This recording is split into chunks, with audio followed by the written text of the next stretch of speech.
shalom à vous, Dieu vous bénisse. J'aimerais que vous puissiez suivre ensemble. Nous sommes en train de passer un temps de méditation. Et je voulais le partager avec vous. Pour que vous puissiez aussi, pourquoi pas, être affairés des choses qui se passent lorsque les mystères ont envie d'entendre Dieu passer. C'est une question commune. Ah, c'est pas merci.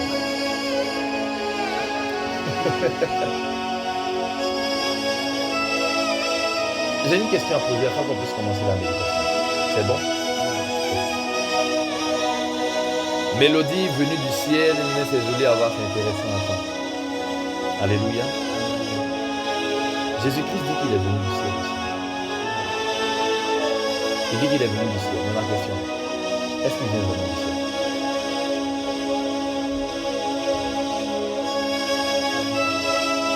Entre le ciel et Jésus, qui vient de qui? Parce qu'on dit au commencement, Dieu créa les cieux et la terre. Il dit il est le commencement. Il dit il est Dieu. Et puis comment on peut venir dire que c'est lui qui vient du ciel? Qui peut m'expliquer ça? Pourquoi? Comment Jésus-Christ peut dire qu'il vient du ciel? On sait qu'il est la vérité, donc il ne ment pas. Donc pourquoi il dit qu'il vient du ciel? Et pourquoi je dis que le ciel vient de Dieu? Répondez d'abord, pourquoi il dit qu'il vient du ciel?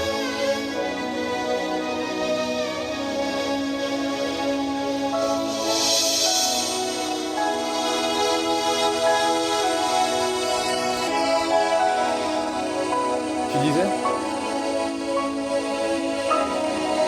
Parle fort. Jésus dit qu'il vient du ciel, pourtant le ciel même vient de lui.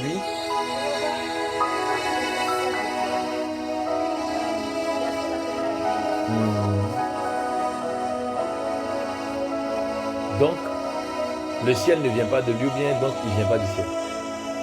Parce que c'est lui qui a créé le ciel. Mais donc comment il dit qu'il vient du ciel? Quand il était sur la terre, quand il était vivant, il était homme ici, il a dit qu'il vient du ciel. Vous savez pourquoi? En vérité, je vais vous expliquer une réalité. Quand Jésus parle du ciel, il parle de son Père. En réalité, quand Jésus est sur la terre, qu'il parle du ciel, il parle de sa dimension de Père. Jésus parle du ciel comme étant le trône de Dieu. Il parle du ciel comme étant le Père de toutes choses. C'est pourquoi on parle du ciel et de la terre. La terre est toujours féminin.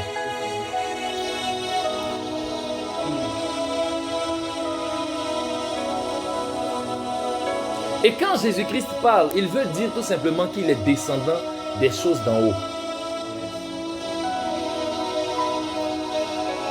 C'est pourquoi Jésus a dit ne jurez même pas par le ciel parce que c'est le trône de Dieu. Ni même par la terre parce que c'est son marche-pied.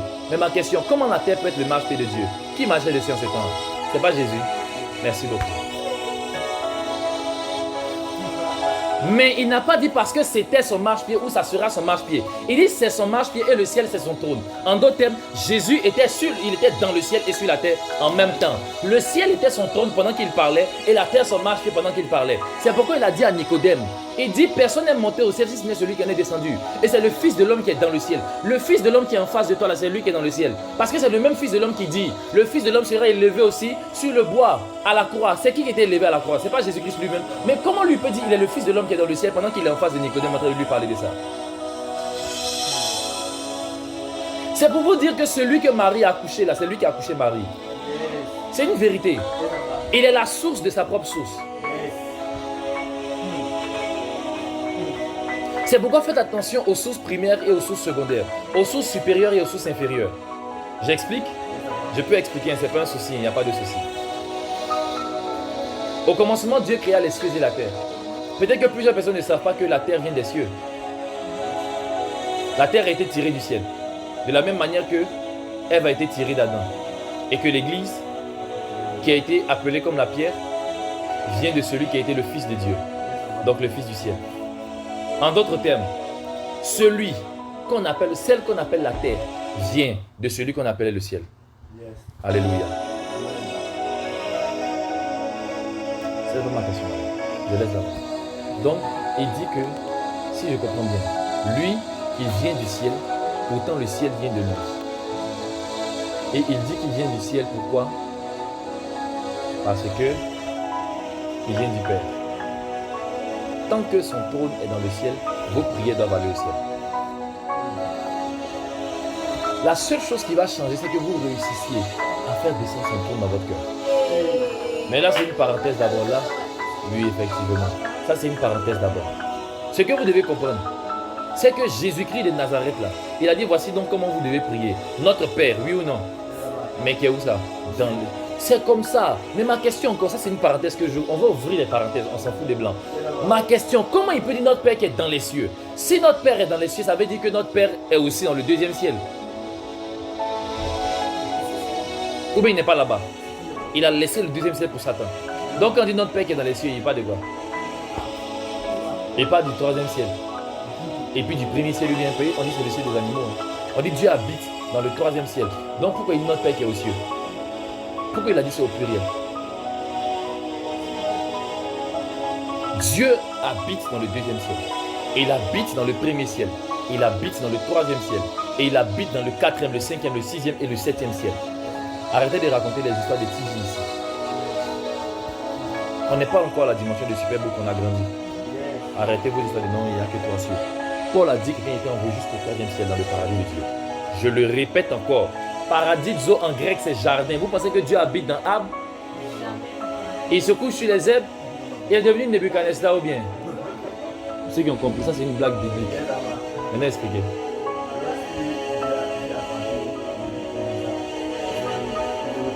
Alors,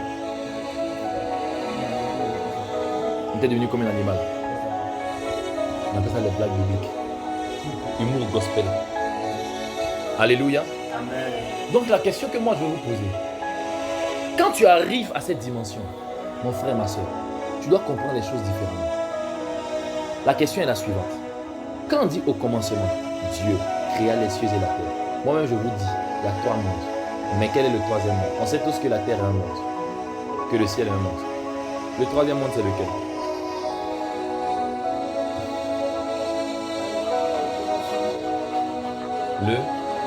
Le commencement. Explique-moi ça.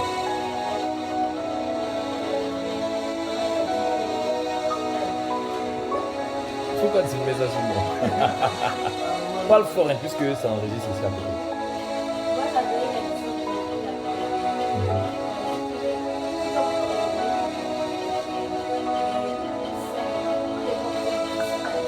Mais qu'est-ce que toi tu as compris? Explique-moi. C'est que toi tu as compris. En un temps bien précis. Donc c'est dans le commencement qu'il a commencé à engendrer. Donc nul ne peut exister avant le commencement. Rien n'existait avant le commencement. C'est ça? Dieu lui il existait avant le commencement. Maintenant pourquoi les dieux eux ils n'existent pas avant le commencement? Ou bien les dieux sont soumis au commencement? Les dieux sont venus du commencement. Ça veut dire qu'ils sont soumis au commencement. Ça veut dire que c'est le commencement qui les a engendrés. Donc ça veut dire qu'ils ne sont pas comme Dieu. Puisque Dieu n'a pas été engendré par le commencement, Dieu a engendré le commencement. Au point où lui-même il s'est fait appeler celui qui commence les choses. Donc le commencement. Même si on ne dit pas le commencement, mais le commenceur. Mais disons le commencement, c'est plus profond. C'est plus philosophique. Moi, je suis un philosophe. Donc expliquez-moi, les dieux sont issus du commencement ou les dieux ont issu le commencement?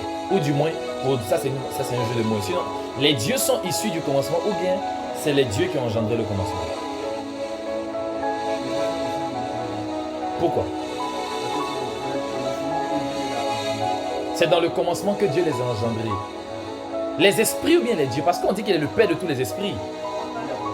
Il a engendré les esprits dans le commencement pour les mettre dans le ciel. Et il a engendré les créatures physiques, les animaux, pour les mettre sur la terre. Les animaux, etc., etc. Pour les mettre sur la terre et autres. Est-ce qu'il a engendré les dieux? S'il a engendré les dieux, les amis, où?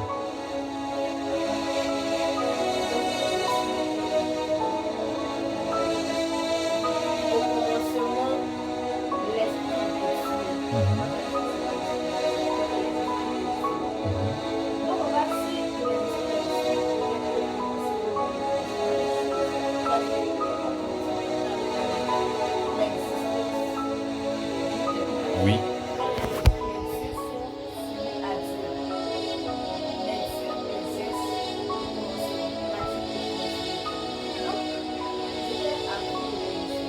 Tu as peur des dieux, oui. Les dieux ont créé le commencement. Voilà, il faut dire ça.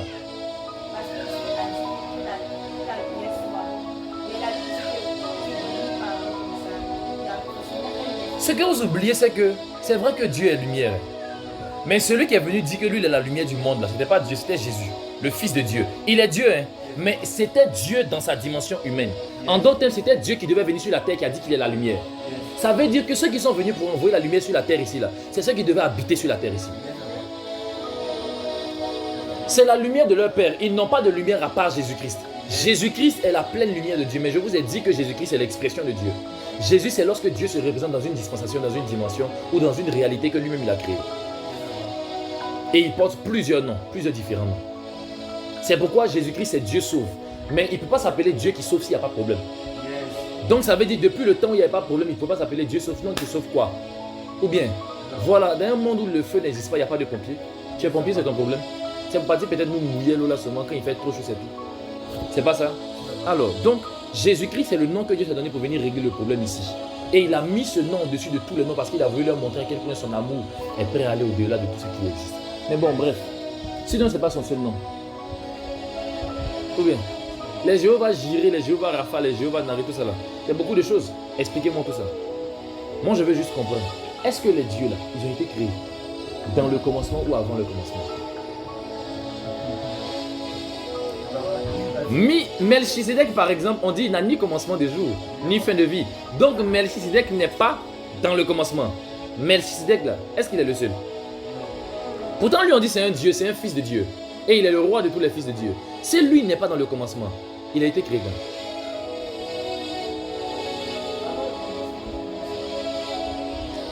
Il a été créé avant le commencement. Avant le commencement du commencement. Ah bon, donc il y a commencement du commencement. Tu es sûr de toi? Explique-moi ça.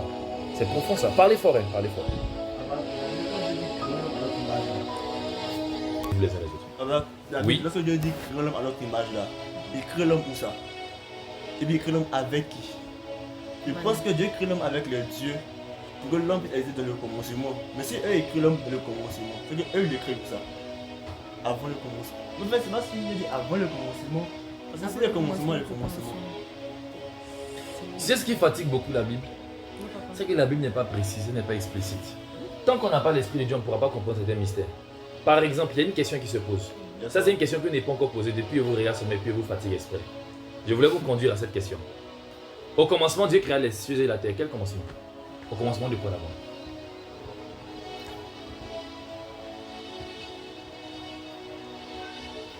Ici, dans Jean chapitre 1, par exemple, dans la version parole vivante, on dit au commencement de toutes choses, avant que rien n'existe. Ça veut dire ici qu'il y a un commencement pour les choses. S'il y a un commencement pour les choses, il y a un commencement aussi pour les âmes. Il y a un commencement aussi pour les esprits. Il y a un commencement pour tout ce qui existe. Mais ma question, est-ce que le même commencement, là, tout le monde partage ça? Non. Chacun a son commencement. Et c'est Christ qui est le commencement. Lui n'est pas le commencement de quelqu'un ou de quelque chose. Il est le commencement de tout. Donc papa, oui. Il y a le Christ qui est le commencement de tout. Et le commencement des fils de Dieu. Qui avec Christ ont créé le commencement des animaux et autres. Donc il y a plusieurs étapes de commencement. Je suis. Mais les fils de Dieu sont les Christ. Papa sait qu'ils étaient dans l'assemblée des... Ils sont les Christ. Les vrais dieux, hein, pas les amusements. Hein. Les vrais dieux sont les Christ. Pas une question. Ce sont ces mêmes-là qui sont venus encore sur la terre. Les Abraham là par exemple. Les grands esprits, les Moïse là. C'est certains qui sont revenus, les Jérémie, tout ça, les Josué, les Daniel là. Ce sont les mêmes esprits qui sont revenus. Papa sait que ce sont les âmes. Oui, mais ma question, commencement. Melchisedec n'a ni commencement de jour ni fin de vie. Nous dit la parole. Au point où Jésus-Christ même se met sous sa couverture. Le grand Dieu, il dit il est souverain sacrificateur selon l'ordre de Melchisedec. Comment c'est possible? Est-ce que lui il a été créé dans le commencement mais il a été créé hors du commencement? C'est ça là, c'est ce genre de questions que l'Église doit se poser. Papa, c'est qu'il est créé à une fin. Donc si il n'a pas le commencement ni le fin, c'est que il n'est pas, il est le commencement. Melchisedec est le commencement. Papa, c'est que... C'est lourd.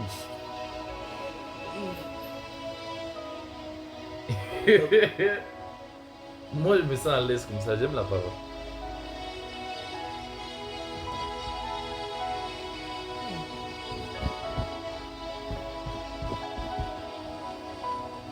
Bon, je suis fatigué de vous embrouiller l'esprit, ok? Ok, d'accord. Tu as parlé tout à l'heure du commencement. Tu dis il y a le commencement du commencement. Ouais. Donne-moi une preuve biblique de ça.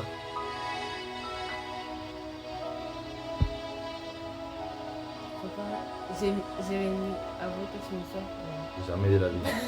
J'explique un mystère. Jésus a dit, quand vous verrez tout ça, ça ne sera pas encore la fin. Ce ne sera que le début du commencement. Ça veut dire que le commencement, il y a trois temps différents. Il y a le début, il y a le milieu, il y a la fin. Il voulait dire ici, c'est le commencement du commencement.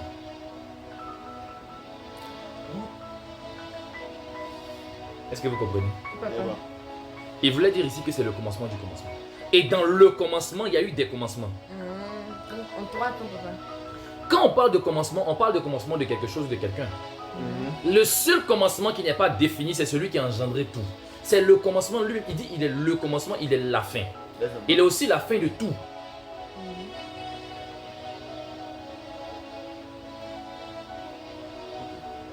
Donc papa, dans Apocalypse là-bas, il y aura aussi plusieurs fins. Il y aura la fin de la terre ici, la fin du ciel encore bien. La fin du péché, la fin de la mort, la fin de Satan, la fin de ses anges, la fin du mal, la fin du séjour des morts, la fin de ceci, la fin de cela, la fin de la terre, la fin du ciel, la fin des archanges qui n'ont pas réussi à faire ce que Dieu voulait, la fin des anges déchus, etc., etc. Il y aura plusieurs fins là-bas aussi. Ok. Mais Apocalypse n'est pas le dernier livre. Il y a un livre où on nous explique la suite. Il y a un livre où on nous explique la suite. Apocalypse n'est pas le livre de la fin.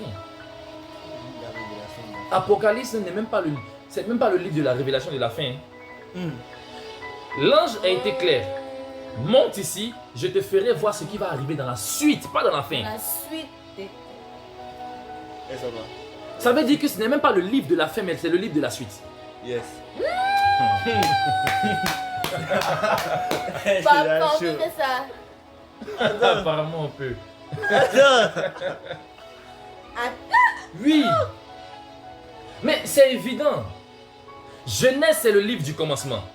Mais comment la Bible peut se terminer? Si la Bible commence par le commencement, comment la Bible ne se termine pas par la fin, la Bible se termine par la suite? Ça veut dire que la Bible n'est pas encore terminée. Jésus dit il est l'alpha et il est l'oméga, il n'est pas l'alpha et le bêta. Yes, On est désolé. Mais comment toi tu peux venir dire que non, il est le commencement et puis il est la suite? Où est la fin? Où est le livre de la fin? Mais... Ah, c'est j'explique, c'est pas bon. Bah, faut pas tirer là-bas. C'est déjà gâté. C'est déjà gâté là-bas. Attends. Il y a rien que ça c'est. C'est pourquoi il y a un mystère dans la fin de toute chose.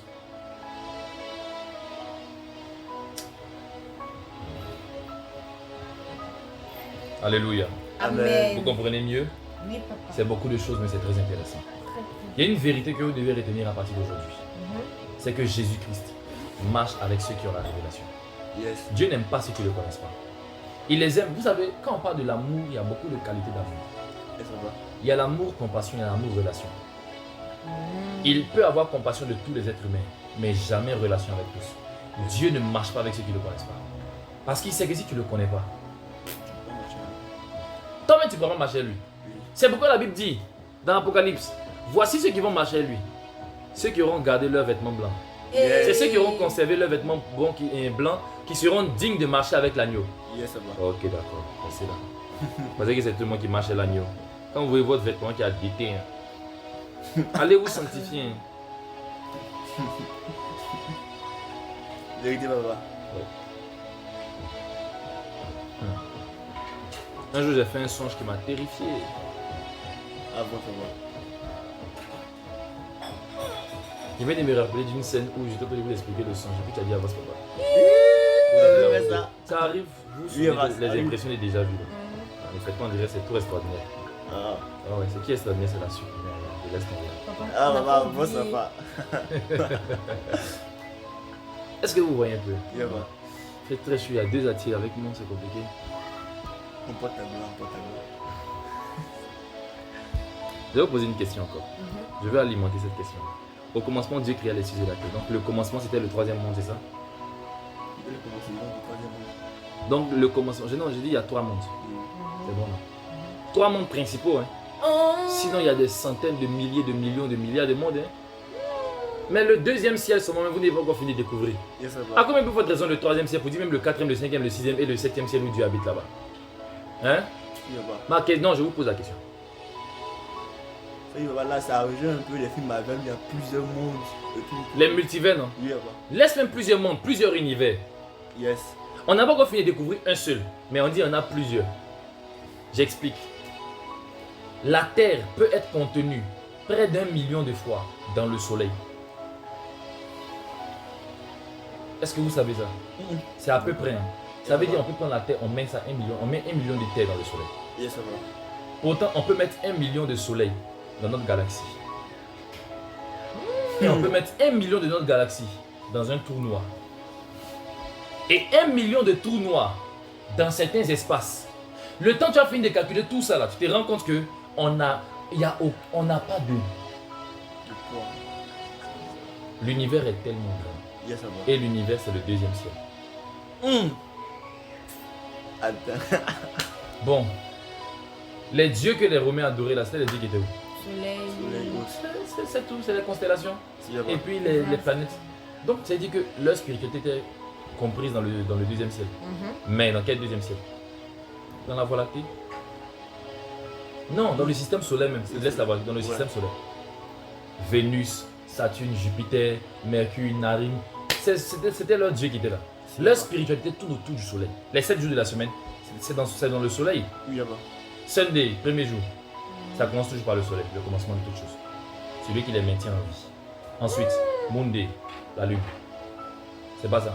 C'est pas quoi. On dit encore mardi, Mars, mercredi, Mercure, jeudi, Jupiter, vendredi, Vénus, samedi, Saturne. On les a alignés comme ça. Yes, ça va.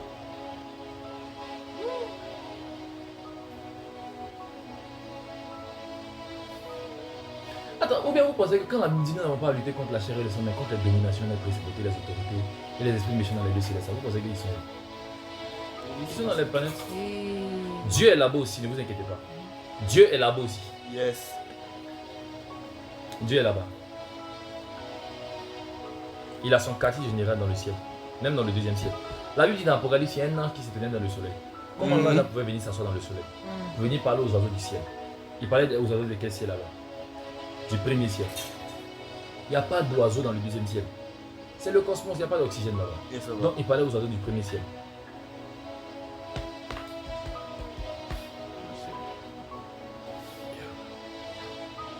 Ou bien c'est pas ça.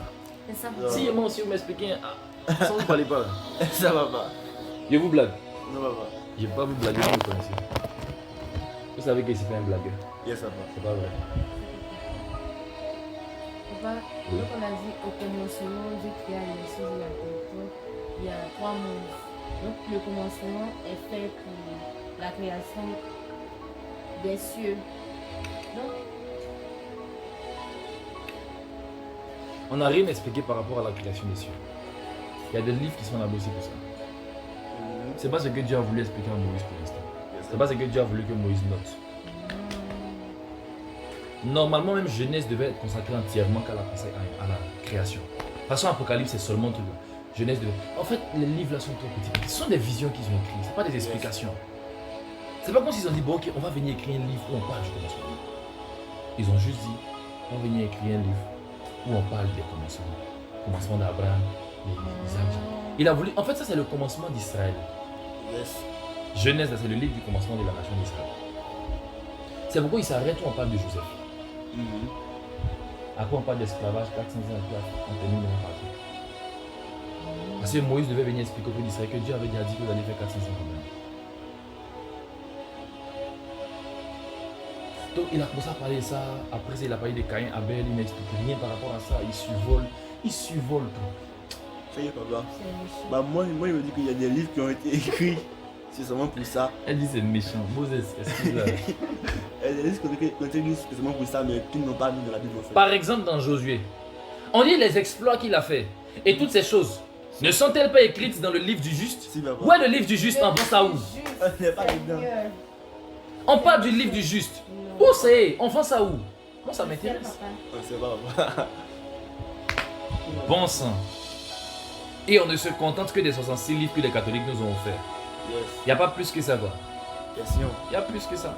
Question. Et on doit être capable d'enseigner dessus. Sans avoir les livres. Sans même avoir les livres, c'est ce qui fait même la qualité de notre dimension. Yes, papa. Alors, une fois, je vais parler d'un truc concernant Lazare. C'est-à-dire que c'était des textes, le livre apocryphe et puis le livre de. Comment il s'appelle? Pierre? Ah, Pierre. L'autre là. Nicodème. Évidemment, il a écrit un livre. Oui, Et puis tout ce que tu avais dit dans la prédication, il avait dit la même chose. tu vois. C'est donc que Vous lui, il avait n'avez dit jamais lu aussi. son livre en tant que tel. Je ne pense même pas qu'il ait lu son livre. C'est même pas la seule fois que tu te souviens de Marie-Madeleine. Il va pas. J'ai fini de tuer à Najot. J'ai fini d'expliquer les dimensions de l'âme, de l'esprit. J'ai fini de pousser. Et puis un coup, tu es tombé sur le livre. Tu m'as écrit, tu m'as envoyé les captifs pour dire papa, mais tout ce que tu as dit là, vous voyez ça qui est là. Seulement que là-bas, il a parlé du ça.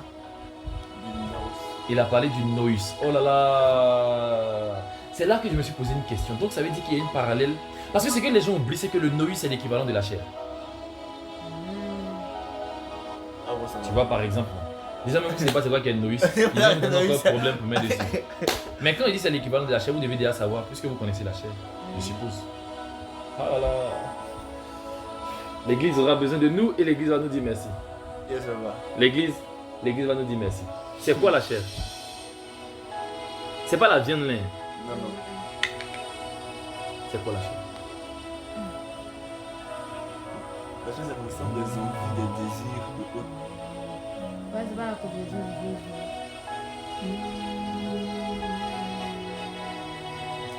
Ça par exemple, ça c'est une ouverture. Est-ce qu'Adam va vraiment manger le fruit? Moi je crois que oui, un peu quand même. Je sais pas, peut-être qu'après tu vas me montrer que je me trompe, peut-être. Mais sinon oui. Et ce fruit là c'est logé où? Dans leur chair. Parce que quand tu manges un fruit, les vitamines, les contenants, les aliments simples du fruit, ils vont dans ta chair. C'est vrai. Ils ne vont pas dans ton âme. C'est pour ça que la chair a contenu ça. Elle a contenu le bien et le mal. Mais j'explique quelque chose, vous allez comprendre. Yes, ça va. La question c'était quoi? J'ai oublié la question. C'est pas la chair. C'est quoi la chair? Comment la chair peut avoir des désirs? Première chose que vous devez retenir, c'est que la chair, c'est pas le véhicule. La chair, c'est le chauffeur du véhicule. Ok. C'est le corps qui est le véhicule. La chair, c'est le conducteur. C'est pourquoi la Bible dit quoi avec Paul? Il dit, la chair a des désirs contraires à ceux de l'esprit. L'esprit en a des contraires à ceux de la chair. Afin que l'homme ne puisse pas être maître de lui-même. Yes. Afin que l'homme ne puisse pas faire ce qu'il veut. Ça veut dire que l'homme, c'est l'âme qui se meut dans un corps, mais qui ne se conduit pas lui-même. Yes. Vous dites oui, on dirait vous avez compris. Si, papa. Maintenant j'explique. En fait, la chair, c'est la nature propre, ta personnalité, tes émotions. C'est toute ta dimension humaine rattachée à tes nerfs. La chair, c'est comme le sang qui a deux globules. La chair, c'est comme la dimension physique et spirituelle d'une même entité, l'homme.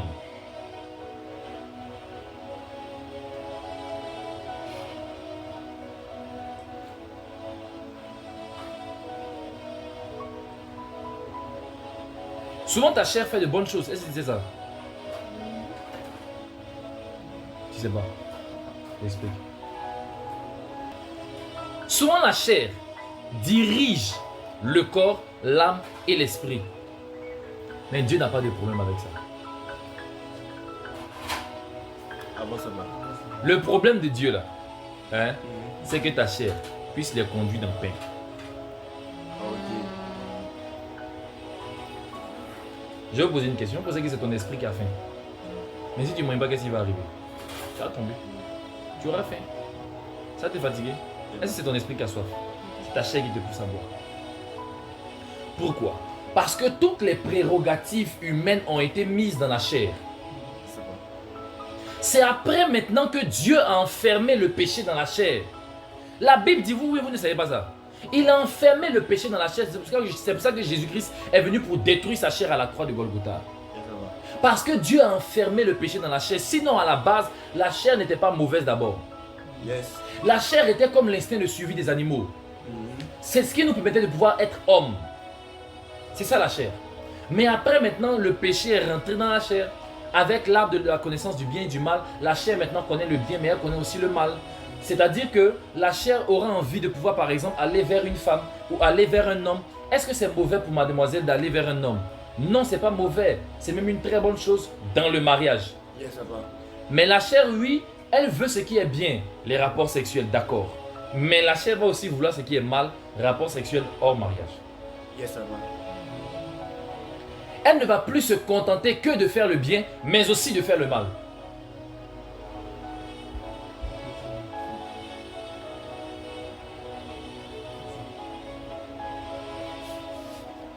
On n'a pas dit la chair est contraire à l'esprit, on dit la chair a des désirs qui sont contraires à l'esprit. Yes, ça va. Et pourquoi est-ce que Jésus dit que la chair est faite? Parce que très souvent la chair succombe à ses désirs qui sont contraires à ceux de l'esprit. Ils n'ont pas compris ça. Yes, ça va. Sinon, si la chair était forte, la chair allait pouvoir résister à ses mauvais désirs. Yes. Si vous comprenez. Yes, ça va. Je vous ai dit que avoir envie de manger, c'est une œuvre de la chair mais qui n'est pas mauvaise. Yes. Mais seulement que cette œuvre de la chair là, il y a le bien, mais il y a le mal qui peut te pousser à avoir envie de manger le fruit que Dieu t'a dit de ne pas manger. Yes. C'est là que ça devient mauvais. Quand la chair te pousse à faire des choses jusqu'à venir faire ce que Dieu t'a interdit de faire. Parce que la chair travaille dans le tout est permis. Mais elle s'en fout de ce qui n'est pas utile. Yes, Parce ça qu'elle va. n'est pas assez forte pour résister là où elle veut faire quelque chose qui n'est pas utile. La chair n'est pas diabolique. Yes. C'est Dieu qui a créé la chair. Parce que Dieu lui-même, il a une chair. Sinon, pourquoi Jésus dit non pas ce que je veux, mais ce que tu veux? Jésus-Christ, c'est Dieu. Donc, comment ça, c'est que toi tu veux, puis ce que Dieu veut, c'est différent. Non pas ce que je veux, mais ce que tu veux. En d'autres termes, non pas ce que ma chair veut, mais ce que mon âme veut. Je préfère dire mon âme. Pourquoi? Selon vous. La chair vient de Dieu. Mais lui, sa chair fait des bonnes choses. C'est pour ça que Dieu ne voulait pas qu'Adam puisse manger le fruit pour corrompre sa chair. S'il n'avait pas mangé le fruit, tu allais entendre un verset qui allait dire là-bas, la chair a des désirs qui sont pareils que ceux de l'esprit. Yes. Mais maintenant, quand la chair a connu le péché, Dieu a enfermé le péché dans la chair pour ne pas que ça puisse contaminer les autres aussi. Yes.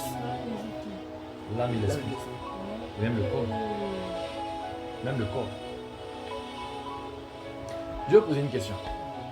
Est-ce que vous savez que le corps est utile aussi entre les mains de Dieu? Tu oins Dieu, ma tête et ma coupe déborde. Pourquoi Dieu va oindre sa tête? Pourquoi l'onction n'est pas que spirituelle et puis l'onction aussi physique? Parce qu'on sert Dieu dans un corps, Yes. physiquement.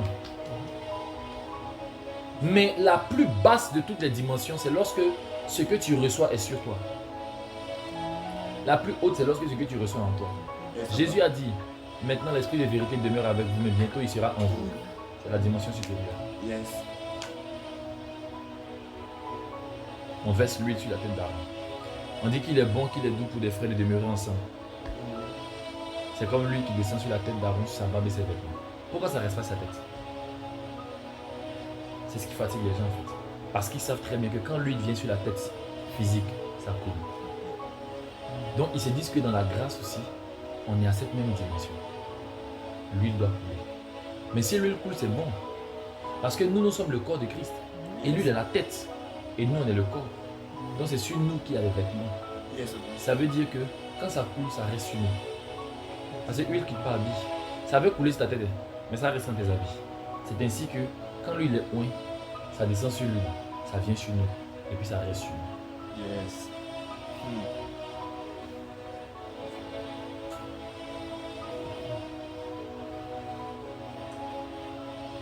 Vous savez comment Dieu a oint du Saint-Esprit et de force Jésus de Nazareth.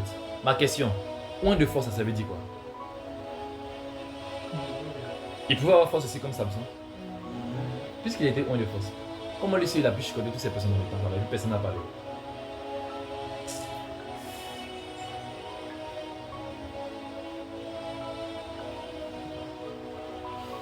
C'est pourquoi moi j'ai été toujours gêné quand on me montre l'image de Jésus-Christ qui est un fiengal. Il est mince, il est sur la croix comme ça, toutes ses côtes sont dehors. Il fait pitié comme ça. Tu as dit on ne le nourrissait pas bien. Puis on va venir prêcher sur le mariage dessus. Que vous voyez comment il était. Il n'était pas marié. Mariez-vous vivant. Elles vont vous nourrir. Maintenant, vous voyez ça. Bon, tu sais Dieu comme Etienne. C'est ce que les gens disent de Jésus. Personne n'a dit Seigneur, plaisir. C'est vous-même qui m'écrit des problèmes. Pour vous dire que c'est bien beau d'aimer le Seigneur, etc. Et de faire toutes ces choses-là. Mais il faut que vous soyez des hommes et des femmes de révélation. Yes. Et moi, je veux vous booster dans la révélation. Votre esprit doit voyager dans la parole. Par exemple, hier, je prêchais sur la différence. J'ai dit que la chair, par exemple, est pilotée par des démons.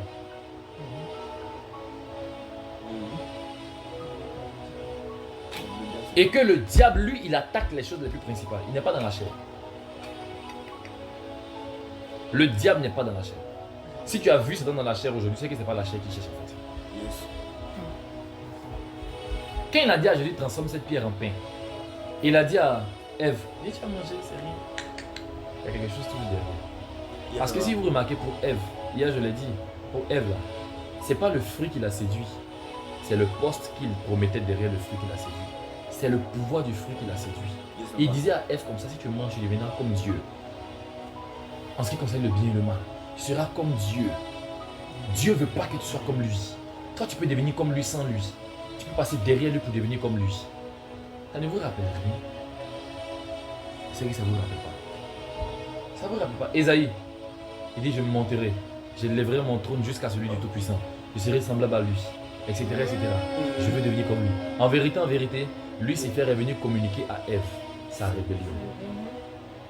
Donc Jésus a dit, mais comment vous pouvez venir me dire? Parce que dès l'instant où tu veux devenir comme moi, sans moi, où tu te rébelles, ma lumière te quitte. Donc si tu as vu que tu es nu, c'est que quelqu'un t'a dit que tu es nu.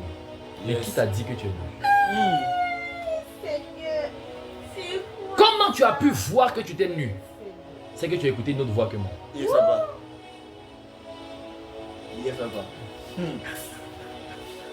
C'est la voix de la rébellion qui fait que tu vois que tu es nu.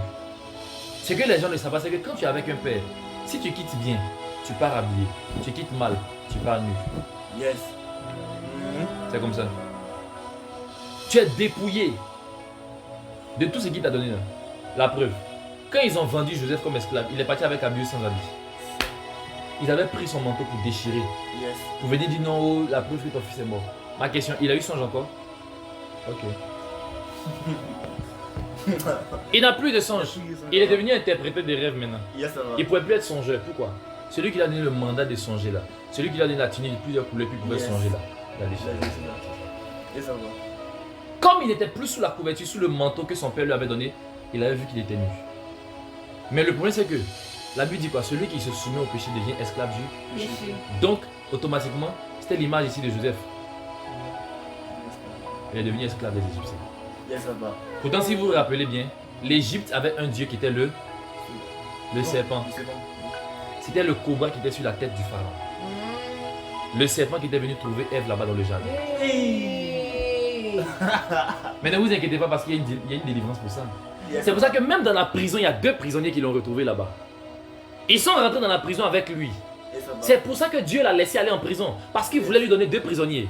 Qui? Le panetier et les chansons, le corps et le sang de l'agneau. Parce qu'il voulait venir le délivrer de là. Mais il fallait que le sang puisse le délivrer après que la chair puisse mourir. Il attendait d'abord la mort de la chair pour que la puissance du sang puisse le délivrer. Quand Jésus-Christ est allé à la croix, son sang a coulé, maintenant son sang a parlé pour nous devant le Père et nous sommes sortis de la prison qu'on appelle la terre. Maintenant il a dit, je vais préparer une place pour vous. Où? Dans le royaume de mon Père, dans le palais de Pharaon. Le sang pouvait nous faire entrer là-bas, la chair ne pouvait pas.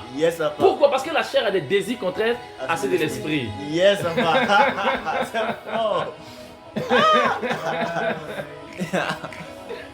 C'est ça avec Joseph, c'est important. Alléluia. Comment Dieu me disait récemment, tu sais, tout ce que tu vis là, je te permets de vivre ça pour que tu sois comme moi. Ne cherche pas d'abord à être comme moi dans la puissance. Cherche à être comme moi dans la souffrance. Oui. Vous savez quoi? Tu comprends mieux quelqu'un quand tu partages ses souffrances. Les dragueurs savent et les dragueuses savent que si tu veux venir toucher le cœur de quelqu'un, va dans ses gourmets. Oh, surtout les dragueurs. C'est pourquoi ils n'ont pas dit la serpent, ils ont dit le serpent. Calmez-vous. Profond. Ah bon, ça va. Oui, c'est pour ça que depuis un certain moment, si vous avez remarqué, peut-être j'ai arrêté. Quand quelqu'un souffre trop là, je lui donne des versets bibliques et puis je fuis de son PV. Je ne prends plus 20 minutes, 30 minutes sur une seule personne venue et il y a tout. Oh, ça va aller. Non. Oui. Je vous assure. Parce que moi-même, je connais très bien la technique. Et donc, ça veut dire que quand je souffre trop là, je cherche des personnes de confiance à qui venir expliquer. Il y a des gens qui vont venir leur expliquer, ça là, c'est fini. Hein. Oh, c'est fort, c'est fini. Et Dieu. Attrapez votre cœur. Allez vers des gens de confiance. Parce qu'il y a des serpents qui sont pas loin. Yes. Parole de sagesse, dites amen. Amen. Et ferme la parenthèse. Oui.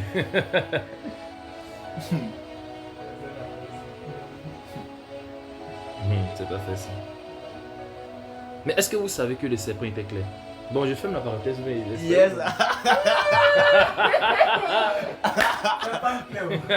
Hey, y'a quoi? Faut qu'il clair, Que Dieu bénisse toutes les jeunes filles claires. Voilà, parce que quand nous on dit femmes claires, on ne parle pas de nos mamans. Hein. Elles sont pas dedans. On parle de nos sœurs en Christ. On parle de notre sœur en Christ. Yes, ça va. Elles sont au courant. C'est tous les choristes là. Non, si elle est claire, elle chante, pardon, dépose, pardon. Ainsi parle l'Éternel. Yes, Dépose d'abord. D'abord, il faut déposer, puis tu laisses, non? Et puis tu vas prier vrai. Faut pas dire à quelqu'un qui est en prière, il faut même pas le dire, va savoir. Parce qu'il peut te suivre, hein. Yes, ça va. Ah, Adam, on a une possibilité d'être comme des dieux. Au lieu de venir être laboureur, on sera créateur. Qu'est-ce que tu en penses? Mais c'est une bonne idée. Mais il faut qu'on fasse quoi pour devenir comme ça? Mais Dieu arrive. Mais on est déjà avec Dieu ici. Est-ce qu'on peut venir le trahir pour venir faire ça? Parce que là, c'est une trahison. Hein? Peut-être que vous n'avez jamais vu ça comme ça. Vous avez juste vu ça comme étant une faiblesse. Ils ont juste mangé. Non, hein? C'était une trahison. Dieu leur a dit ne mangez pas. Le diable leur a dit non. Dieu sait que si vous mangez, vous allez devenir comme lui. C'est pour ça qu'il vous a dit de ne pas manger. Parce qu'il ne veut pas que vous soyez comme lui. Maintenant, vous lui réfléchissez un instant. Comment il va venir dire non? Ah, celui-là, il ne veut pas qu'il soit comme moi. Mais je ne vais pas déterrer le jardin, l'arbre. Et elle est ici. Et puis j'ai juste leur dit ne mangez pas. C'est pourquoi il y a une différence entre un commandement et puis un ordre. Non, entre un commandement et puis une décision, un décret. Il y a une différence. Ne fais pas, c'est une interdiction. Tu ne feras pas.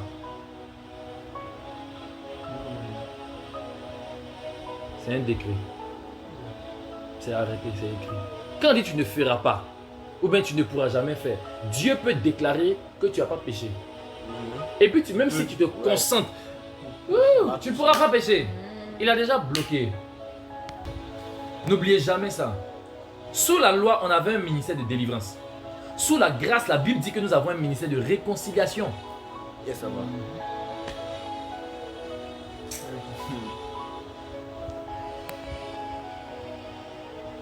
Bref. Jésus-Christ est avec vous. Amen. Et il est fidèle. Yes. Il vous aime beaucoup. Pourvu que vous aussi vous l'aimiez.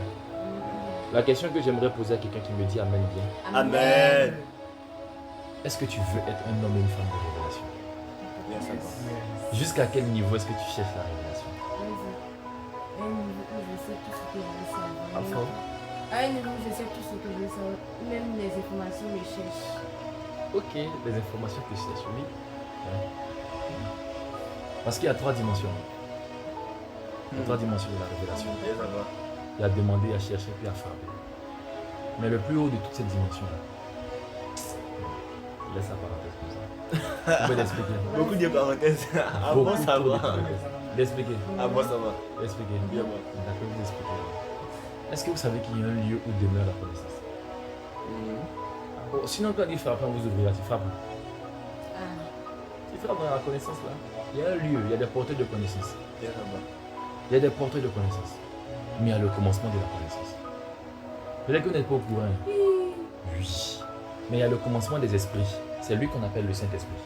Yes. Celui qu'on appelle le Saint-Esprit là, c'est pas le Saint-Esprit, c'est le commencement des esprits. Je vous ai dit. Et cette phrase là, vous allez la retenir, vous n'allez jamais l'oublier. En vérité, celui qu'on appelle le Saint-Esprit n'existe pas. Voilà, dites que science aussi. Insultez-moi, je vous écoute. Bah, c'est quoi, là? Ah, moi ça va. Comment ça? Ah, moi ça va. Ah, moi ça va. C'est le surnom de la même personne. C'est Jésus-Christ qui est le Père des esprits. C'est Jésus-Christ qui est le Saint-Esprit. Yes, ça va. En vérité, c'est son esprit qui est le Saint-Esprit. Je vais vous poser une question. Comment vous pouvez venir m'expliquer une chose?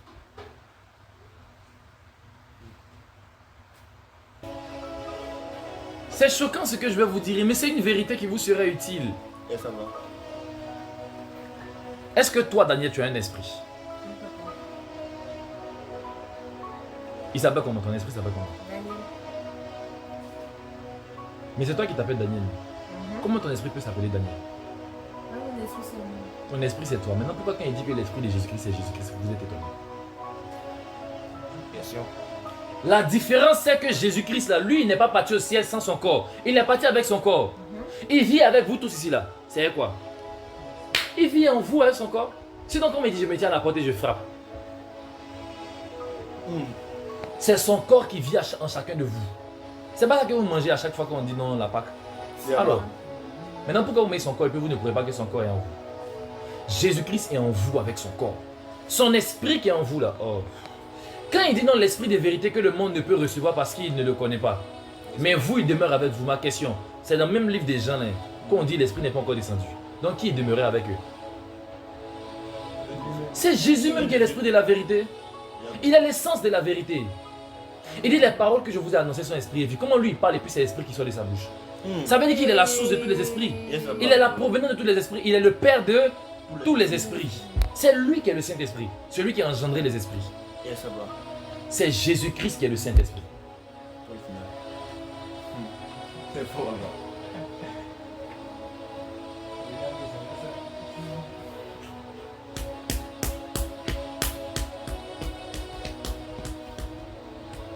Je vais vous poser une question simple. Il y a combien de personnes en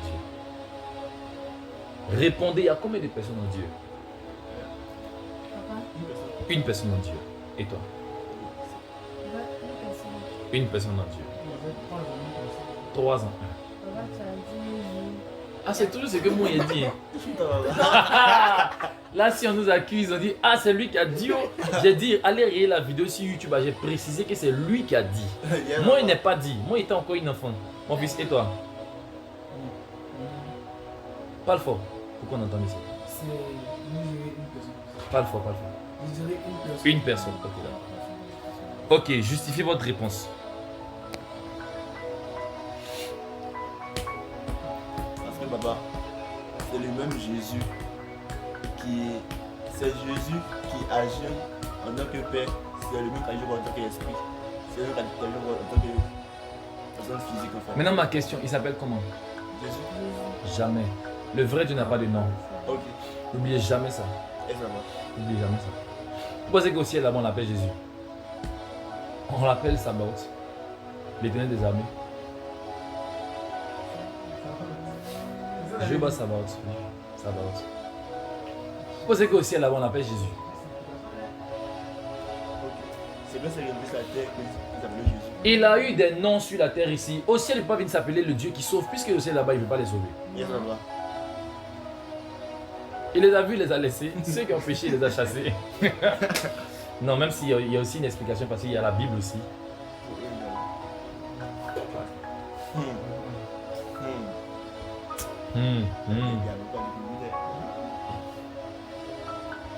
Vous dites non, pourquoi Dieu n'a pas tué Satan?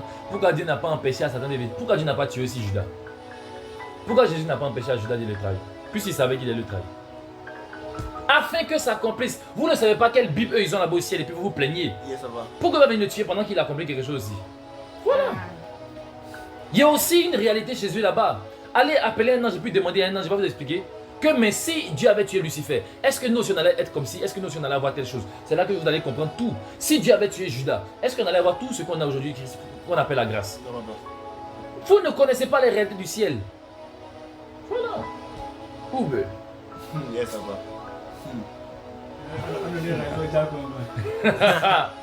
Judas a écrit cet évangile. Bon, les gens ont écrit, c'est pas c'est lui qui a écrit en tout cas, mais les gens ont écrit l'évangile de Judas. Je ne sais pas si c'est lui qui a écrit, il pense pas. De toute façon, il était mort, il a eu quel temps pour venir écrire son évangile. Il écrit avant de venir faire de Jésus. Mais non, comment il avait écrit que non, oh, il allait le trahir, etc. Il a eu quel temps, mais quand il a fait, il est parti écrire rapidement pour revenir. Je ne pense pas, en tout cas, il pense pas, sincèrement dit, il pense pas. Mais bon, on peut apprendre des choses, vous savez. Moi, je ne suis pas fermé à la connaissance. Papa, C'est ce qui me fatigue dans la vie des autres, oui. dans l'évangile de Judas, il y a une partie où Jésus dit à Judas que il n'a qu'à laisser les connaissances qu'il a apprises là-bas. Il n'a qu'à venir lui-même, il va l'enseigner. Mais seulement que lui ne va pas voir ce que les autres vont voir.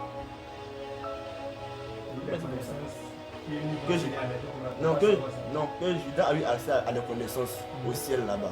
Il n'a pas laissé ça là-bas. Il n'a venir voir lui-même, il va l'enseigner.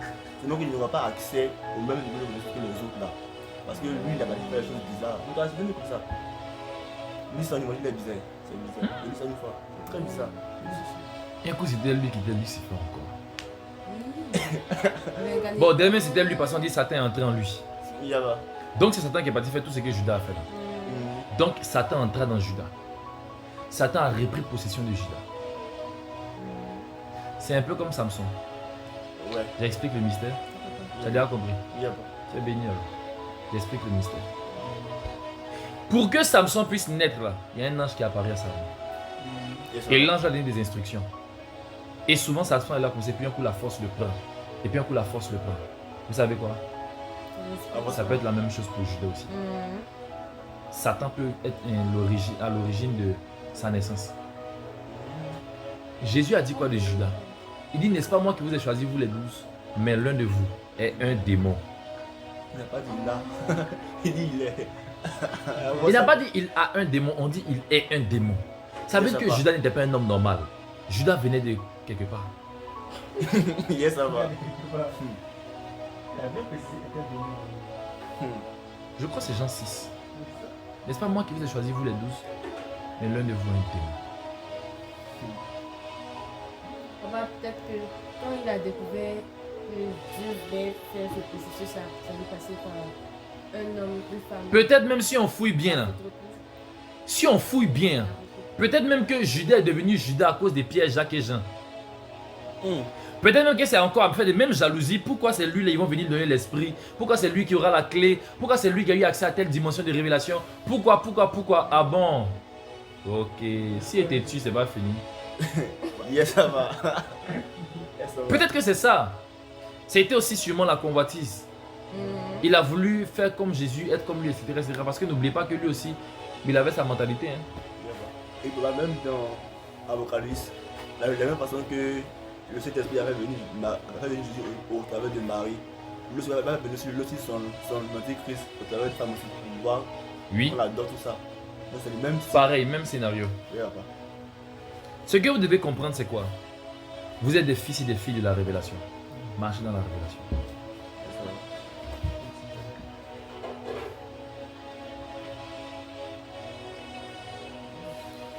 Ok. J'ai parlé des 3 mondes. Le premier monde, c'est quoi? C'est lequel? Au commencement, Dieu créa les cieux et la terre. Ici, on parle de 3 mondes. Le premier monde, c'est le commencement. Le deuxième monde, c'est le ciel. Le troisième monde, c'est la terre. Ok, d'accord. Est-ce que vous savez qu'il y a d'autres mondes encore?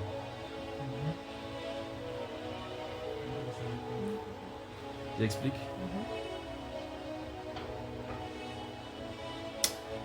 Ah, Saint-Esprit de Dieu.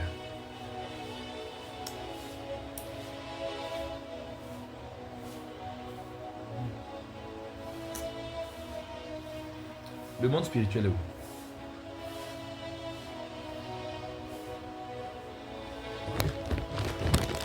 Qui peut me dire où est le monde spirituel?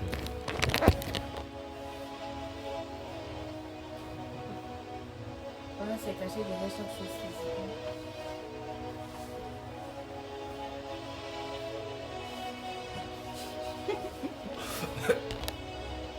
La révélation que je vais vous donner va vous aider. Le monde spirituel est où?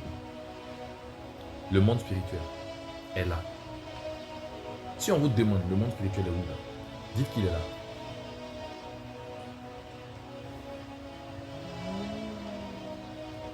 Il n'est pas seulement derrière chaque chose physique. Il est aussi à l'intérieur de chaque chose physique. Et chaque chose physique est à l'intérieur de lui. Est-ce que vous savez que même dans le ciel, il y a le monde physique et le monde spirituel? Ma question, quand les gens vont au ciel et leur corps là, ils font comment? Ah, c'est vrai, je pose la question. Je pose la question. Il faut qu'on soit vrai avec vous. Il y a des anges qui viennent, ils apparaissent et puis ils donnent des trucs physiques aux gens. Et ça va. Maintenant, ma question, comment un ange même peut apparaître, peut entrer dans le monde physique? Vous pensez qu'il a... Oh. Et ça va. Il prend le c'est corps. faux. Avance. Souvent, tu peux voir un ange qui descend de ton plafond comme ça. Tu le vois, il descend et puis il vient, il est en esprit. Ok. Yes. Souvent, tu le vois physiquement, il descend et puis il vient. Et ça va. Souvent, s'il apparaît un coup, boum. Vous savez, c'est quoi la différence? Non, pas Quand il descend pour venir, puis quand il apparaît là, soit il est rentré dans le vent, ou soit il est juste rentré dans la lumière. Yes. C'est pour ça que souvent tu le vois pas, et qu'un pire coup tu le vois.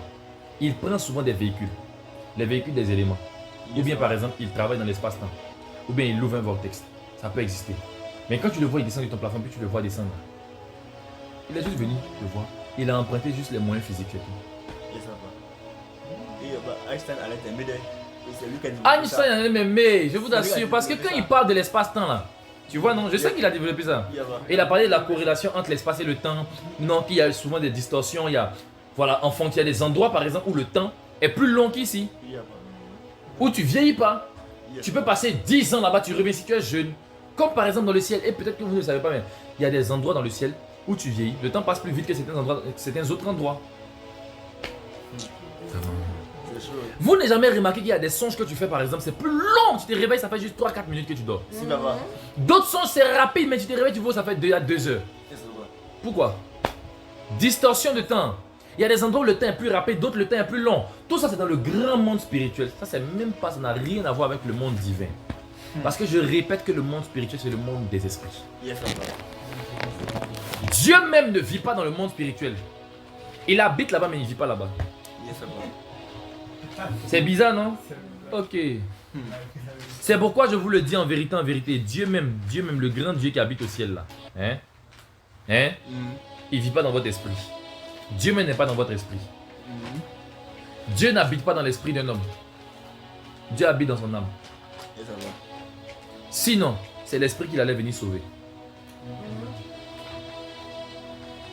Papa, j'ai une question. Oui. On était en train de parler de l'âme, de la langue, de l'esprit. Si Dieu vit dans l'âme, c'est que finalement, c'est quoi la langue? La langue c'est l'esprit, mais c'est l'âme. À cause de ce soit. C'est ce qui vient de lui qui va vers lui. Rien n'est autorisé à entrer dans la présence de Dieu, sauf ce qui vient de lui. Quand je parle de ce qui vient de lui, je n'ai pas parlé de ce qui a été créé par ses mains. Ce qui est créé par ses mains, il ne voit même pas ça. L'œuvre de ses mains, il ne voit pas ça. C'est pour ça qu'il va laisser le corps d'Adam sur la terre ici. Ça va pas aller dans le cimetière. Pourquoi? Ça a été créé par ses mains. Mais ce qui vient de son ventre, c'est ce qui va vers lui. Il a soufflé. Bim, Adam a commencé à respirer. Ça veut dire que la vie a commencé par le nez. C'est-à-dire que désiré, lui, il est vivant. Ah bon, ça va. Ceux qui ne connaissent pas Désiré, si vous n'allez pas rire, on s'en fout. Est-ce que vous comprenez? Ça veut dire que la vie a commencé par le nez, mais a continué par quelque chose. Il va se terminer ailleurs. C'est pourquoi la vie a commencé par 4 canaux principaux. Celui qui me cite ces 4 canaux-là, il me demande ce qu'il veut. Sans faire d'erreur, cite-moi les 4 canaux de la vie. Ne mettez pas la main dedans, hein? Non, Jamais. La bouche, le nez, les yeux, les oreilles. Jamais.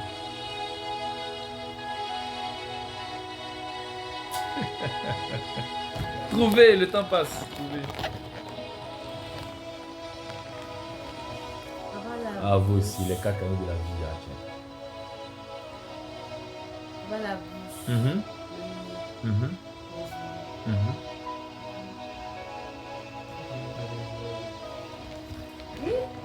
La forme, c'est quoi la Il dit elle vit par ses oreilles. C'est toujours désiré. Quelqu'un aussi. Mhm. Nous vous écoutons. Les 4 canaux.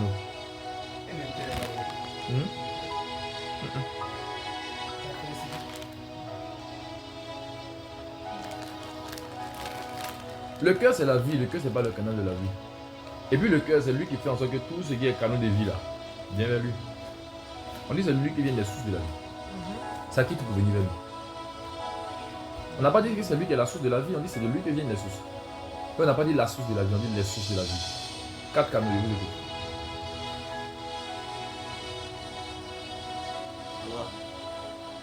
Le sang. Jamais.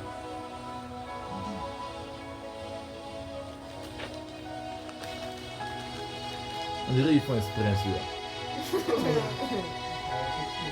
Non, ça va répondre à exprès même. Et vous connaissez toujours quand il y a dit vous écrire. Hein.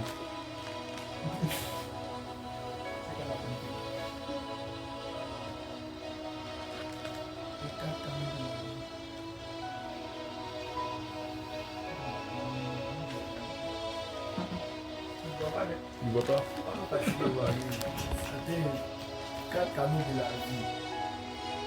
D'abord, la vie commence par le nez. Alors, les 4 autres canaux, c'est la vie. On va les 3 premiers qui J'ai pas entendu. Le nez. Lui, à peine. Il y a attends. Maintenant tu doutes.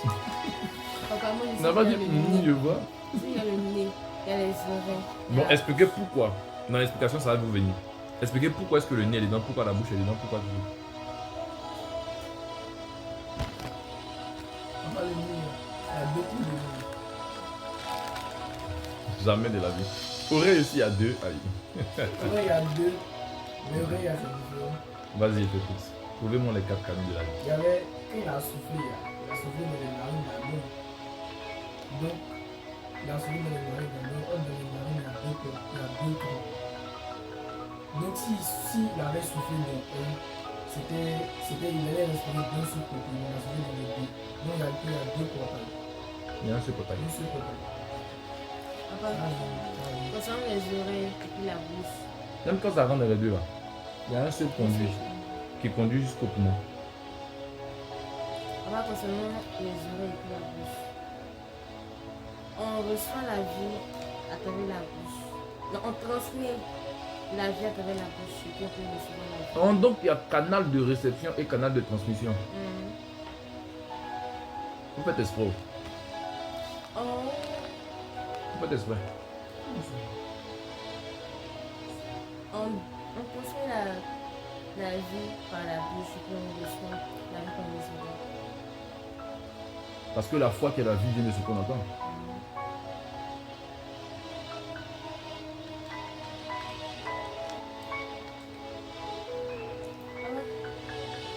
Quand on respire là, ça va directement. Avant d'arriver dans le poumon, ça passe pas par la tête. Alors, Oui. foi. Elle a dit foi. Foi, c'est l'un des canaux. C'est l'un des canaux. Jamais. Non, c'est pas ça. Papa, c'est le 4 qu'on cherche. Et puis là. Il y a l'amour aussi.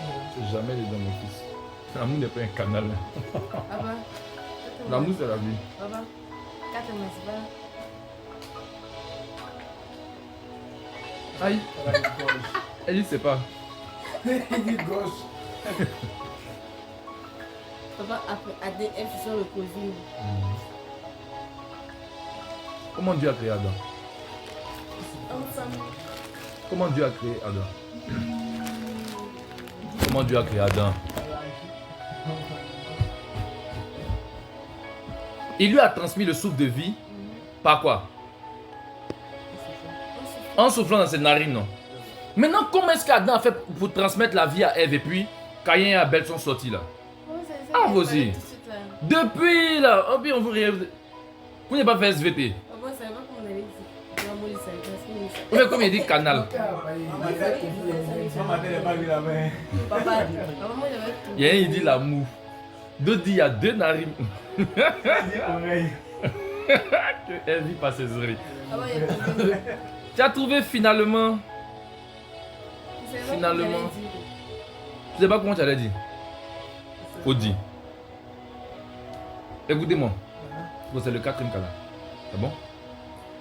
Il y a la bouche qui transmet. Le sexe aussi transmet. Il y a les oreilles qui reçoivent. Il y a les narines qui reçoivent. Mais c'est spirituellement qu'on en juge.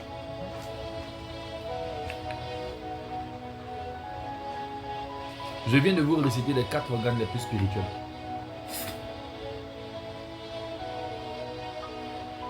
Vous voyez qu'il y en a 3 qui sont sur la tête.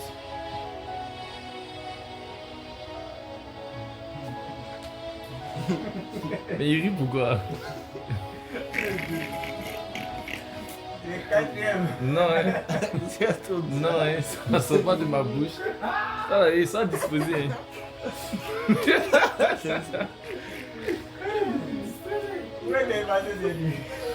C'est pour tout ça, c'est pas écrit dans la Bible. Tu vas voir les enfants. Ils ont été méditer, ils rient seuls. Déjà, même cantique des cantiques qui est dans la Bible, même ça nous suffit. Donc, vous devez comprendre que la Bible est un ensemble de révélations. Posez-moi des questions, on termine là. Papa, question. S'il vous plaît, La suite. faites-moi réfléchir. La suite. Là, La suite de... du commencement. La suite du commencement. C'est Exode, Lévitique, Nombre, Deutéronome. La fin du commencement. La fin de ce commencement. De quel commencement d'abord? Du commencement du ciel et de la terre. Du commencement du ciel et de la terre. Et, papa, Vas-y, trouve-moi la fin de quel commencement d'abord? papa, on avait parlé de la Genèse, c'était Apocalypse numéro 1, le commencement du commencement. C'est ça? Après, on a parlé de l'Apocalypse, le dernier livre de la Bible, qui est la suite du commencement. Donc, Ok. on veut maintenant la fin du commencement. Parce que si, c'est comme si dans le commencement, Mais je vous ai aussi expliqué que ici la Bible n'a pas précisé au commencement, on parlait de quel commencement. Donc tu ne veux pas de quoi? Du commencement qui est Christ. C'est la fin de Christ que tu cherches. Aussi ce qui se passe c'est que Cabri Mo, est-ce qu'il peut mourir encore? Il est déjà mort une fois, il peut mourir encore. Il va vivre pour toujours, pour l'éternité encore. Mais le problème c'est qu'il va vivre pour l'éternité dans un endroit que lui-même Dieu a créé. Cet endroit-là, là c'est pas une créature qui a créé. C'est pour ça qu'il n'y aura pas de faille. Parce que Dieu a voulu faire confiance à ses anges pour pouvoir leur donner de travailler dans la création de ses fils. Mais même ses fils n'ont pas été à la hauteur parce qu'il y a eu des petites failles. Donc maintenant Dieu va vous montrer que la perfection de toutes les perfections là, c'est lui. C'est là-bas maintenant qu'on va entrer dans le commencement. C'est là-bas là. On va écrire maintenant le nouveau livre de la Genèse. C'est dans ça là qu'il y aura le livre maintenant de la fin des temps. La fin des temps passés. C'est là qu'il y aura le livre de la fin maintenant depuis Genèse jusqu'à Apocalypse, jusqu'à après, etc., etc. C'est là qu'il y aura le dernier livre. Peut-être que vous n'êtes pas au courant. Mais pourquoi est-ce qu'Apocalypse n'est pas la fin? C'est parce qu'on savait que les bénis allaient venir écrire le livre encore. Les tatouages allaient écrire le livre. Les Shalom allaient écrire le livre. Jusqu'à... Maintenant, quand Dieu sera sur le point de détruire la terre, dans l'Apocalypse, on parle de ça. Il y a un ange qui est venu attraper un rouleau, on dit que c'était l'évangile éternel. D'accord. Il y a un évangile qui est éternel. Lui n'a pas commencé par la terre, il ne va pas se terminer aussi par la terre. Dans cet évangile-là, il y a quoi dedans? Ah, c'est la question de répondre à ça. Non, vous ça, ce sont des choses qui sont trop poussées. On va à la vision des gens, tu peux entrer dans la voir. Vous n'avez pas besoin d'entrer dans la vision des gens. Ça c'est les mystères de 2 pour 5 francs, mon fils. Ça, c'est les petits mystères laisse. Ça, c'est les petits mystères. Ça, c'est les petits mystères. Bas comme ça. Oui, ça mélange. Et c'est les petits mystères, mon fils. Les grands mystères là. C'est le mystère du chiffre 7. Et puis ça, c'est les petits mystères même. Puis ça, c'est les mystères de la terre et du ciel. 7, c'est pour le ciel.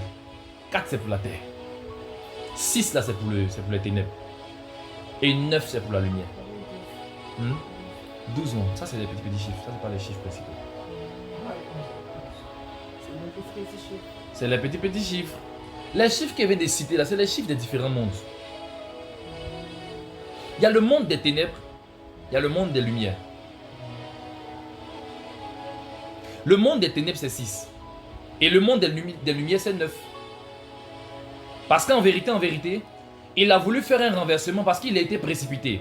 Donc comme il était avec 9, où la tête était au sommet, les pieds étaient en bas, et donc il a été renversé, où maintenant sa tête est en bas et ses pieds sont en haut. C'est pourquoi on parle de 6. Mais lui, il a voulu faire croire que 6 venait avant 9. Mais c'est pas mauvais. Parce que c'est celui qui est la fin là-bas qui est le plus important. Yes, ça va. Voilà. Et 9 est le plus grand, non, c'est normal que 6 vienne avant 9. Et c'est 9 qui est le sommet le plus grand de tous. Yes, ça va. Donc ici, lorsqu'on parle du chiffre du ciel, c'est le chiffre 7. Maintenant, si le chiffre du ciel, c'est le chiffre 7, comment il peut avoir seulement 3 cieux? Faut penser qu'on a la maternelle ou bien gros bas. Vous vous foutez de qui même? Quand vous lisez Apocalypse, il y a 3 cieux. On dit il y a un ange qui volait très haut dans le ciel. Comment il est au ciel et puis il vole dans le ciel? Il y a quel ciel dans le ciel encore là-bas? Expliquez-moi comment il est au ciel et puis il vole dans le ciel. Donc il y a ciel dans ciel. Yes, ça va. Parce qu'il était au ciel. On dit monte ici. Et il est arrivé dans le ciel, il voit le trône de Dieu. Il continue dans la vision, il voit un ange qui vole très haut dans le ciel. Comment l'ange peut voler très haut dans le ciel qui est dans le ciel? Comment on arrive dans le ciel, on voit les 4 chérubins et puis on dit il y a le ciel sur leur tête. Il y a quel ciel sur la tête des chérubins qui sont dans le ciel? Arrêtez de venir nous embrouiller que non, il y a 3 cieux. Vous pensez qu'on est sur Petit Julien, on est sur Piwi+. C'est des histoires. Et on nous raconte des choses qui sont même pas trucs. Que non, il était envoyé dans le 3e ciel, dans le paradis de Dieu. Oui. Parce qu'il y a un 3e ciel. Il n'y a pas qu'un 3e ciel. Yes, ça va. Il y a aussi un 4e ciel. Il y a aussi un 5e ciel. Il y a aussi un 6e ciel. Et il y a enfin un 7e ciel. Ou bien les juifs, ils mentent. Les musulmans, ils mentent. Les bouddhistes, ils mentent. C'est-à-dire nous tous là, nous tous, on se lève, on dit hé, vous là. Vous tous, vous mentez. C'est nous seuls, on dit la vérité.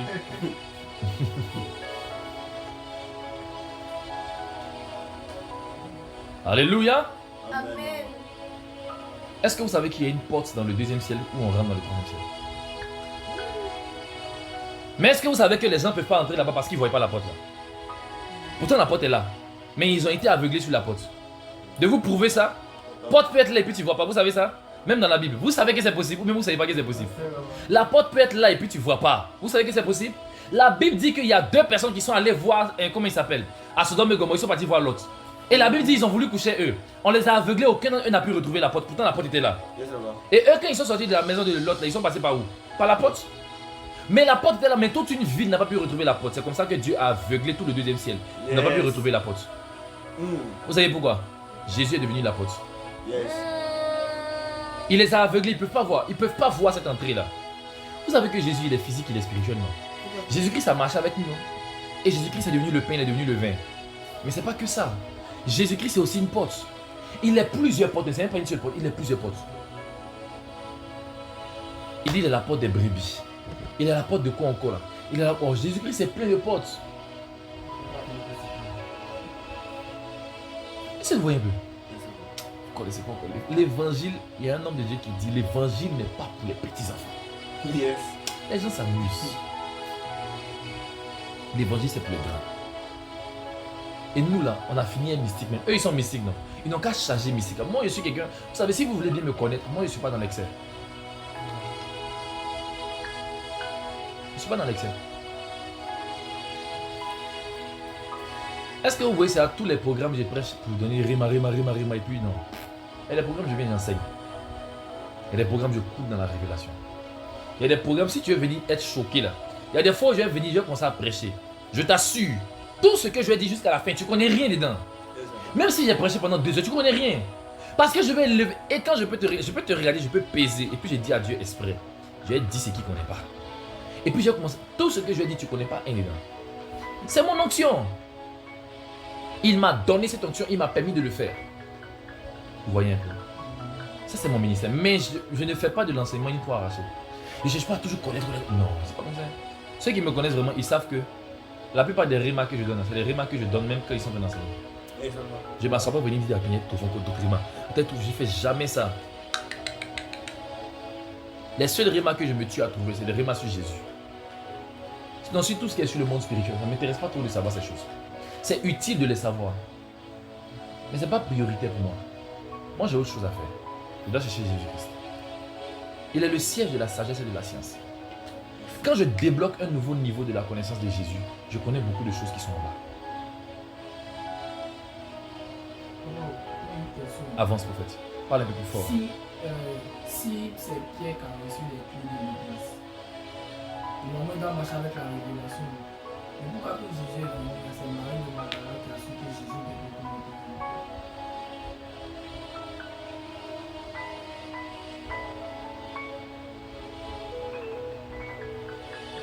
D'accord, il t'explique. Qui a prophétisé la mort de Jésus-Christ avant les apôtres? Marie de Magdala. Elle est venue verser le parfum. Jésus a dit, elle fait ça pour ma sépulture. Donc comme il savait très bien qu'elle allait revenir faire son corps, il lui a donné juste cet honneur-là. C'était pour l'honorer. Et les anges sont venus la voir. L'ange de la résurrection a causé pour la première fois avec les femmes. Bon, l'une des premières fois en tout cas, avec les femmes. Mais il leur a dit, allez dire à mes disciples et à Pierre que je suis ressuscité. Parce qu'il faut que celui qui a reçu les clés puisse attester que je suis vivant. Ça a commencé par les femmes, mais ce n'est pas terminé par elles. Il devait les appeler. Comme ça. Il a d'abord commencé par ceux et celles qui croyaient, ceux qui croyaient le plus. Il dit, elle a fait ça pour ma sépulture. Il devait l'honorer par rapport à ça. C'était possible. D'ailleurs, même celui-même chez qui elle a fait ça, il s'appelait Pierre. Non, il s'appelait Simon. Simon. Je crois que Simon, c'est le nom le plus courant dans la Bible. Simon, oui, il y a beaucoup de Simon dans la Bible. Oh là là. Tiens, Dieu, tous étaient maçons. C'est pour ceux qui ont compris. Bon, expliquez, on va se dire. Quel est le lien de ces cas? Pas Pierre, Simon. Simon veut pas dire Pierre. C'est juste que Simon ressemble à Simon, c'est tout. C'est juste ce qu'elle voulait dire. C'est juste ce qu'elle voulait dire. Alléluia. C'est un peu ça. Bon, s'il n'y a pas d'autres questions, même si tu n'as pas encore répondu à ma question, tu m'as posé une question, je vais te faire réfléchir un peu net, tu laisses tomber. Je demande. Je veux que tu me répondes. De parler de quelle fin, de la fin de quel commencement, parce qu'il y a beaucoup de commencements. Le commencement des hommes. On connaît tous la fin des hommes, c'est écrit dans l'Apocalypse. Les esprits. C'est pour les esprits, mais on parle de leur fin. On parle même pas de leur commencement dans la Bible d'ailleurs. Les dieux. D'accord, j'explique. Apocalypse finit par quoi? C'est là-bas qu'il a commencé. Dans le chapitre 22, on parle de quoi? La nouvelle classe. La nouvelle terre, la nouvelle création, on sera aidé. Et puis regarde, on fait ce qu'on appelle, dans la conclusion, on fait des ouvertures. De grosses ouvertures. On dit l'arbre de vie va servir à la guérison des nations. Ça veut dire qu'il y a des nations là-bas qui seront malades. Ok. C'est bon. Avant ça va. On peut commencer? Avant ça va. En fait, vous ne pouvez pas comprendre la profondeur de ce qu'ils sont en train de dire si vos yeux ne sont pas ouverts. Quand on parle des yeux ouverts, on parle de l'esprit qui est illuminé. Yes, man. On parle pas de tes yeux bleus. Non. Ton esprit doit être ouvert.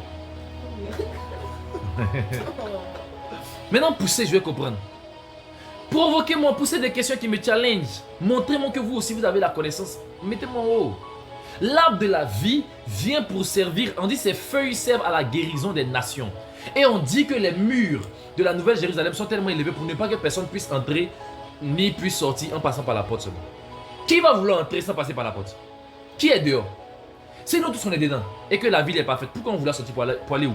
On va dire chez quoi dehors là-bas? Donc il y a des gens dehors. Les gens qui sont dehors là-bas, pourquoi ils ne sont pas dedans? Qui les a mis dehors? Et puis ils sont dehors là-bas, là. C'est qui d'abord? Qui sont-ils? Je pense que les gens qui sont dehors là, ils sont les gens qui sont révélés comme Dieu là. Et ils ne pourront pas rentrer pour ne pas encore venir souiller encore ceux qui seront à l'intérieur. Puisque Dieu les a chassés loin de sa face, ils ne pourront pas entendre parce que Dieu va les aveugler. Non, oui. Je suis là, mais c'est pas ça. Ceux qui vont vivre là-bas sont les hommes avec la chair comme Adam était créé. Oui. On peut retrouver malade. Ceux qui vont vivre où d'abord? Dans les nations. Oui. Ouais. On dit c'est la guérison des nations. D'abord, c'est la guérison des membres de la nation. Voilà. C'est la nation même qui s'en C'est la nation qui se rend malade. Hein.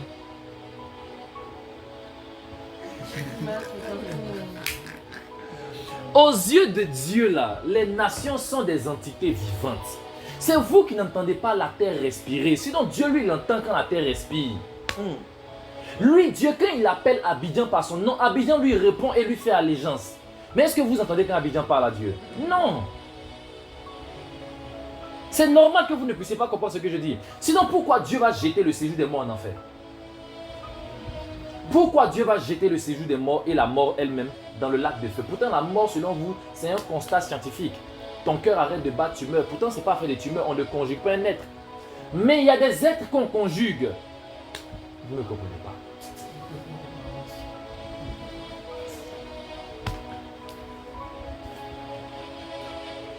Quand je dis il y a des êtres qu'on conjugue, par exemple, tu es vivante. Tu viens d'employer le mot vivre, vivant, etc. Tu viens de conjuguer le verbe vivre. Je vis, tu vis, nous vivons, narine. C'est pas ça? Mais qui est la vie? Il n'a pas dit que c'est lui qui est la vie. En d'autres termes, lui qui est la vie, il est une entité, mais il est à l'intérieur de chaque être. Et chacun peut le conjuguer selon lui-même. Ça veut dire que ce n'est pas seulement Dieu qui vit en toi. Ce n'est pas seulement Dieu qui est en toi, parce que le vent, c'est un esprit. Le vent, c'est une entité qui répond à Dieu, mais que toi, tu aspires par tes narines.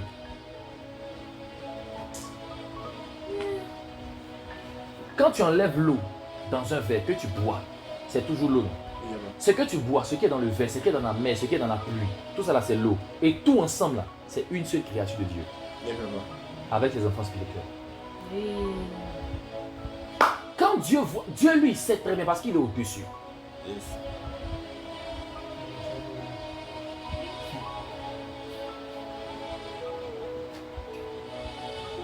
Est-ce que vous savez que les arbres parlent? Yes. Explique. Écoutez, pourquoi Jésus a maudit le figuier? Je suivais la prédication de l'homme de Dieu récemment, il m'a fait du bien. Il a donné une révélation très intéressante qui confirmait ce que je pensais.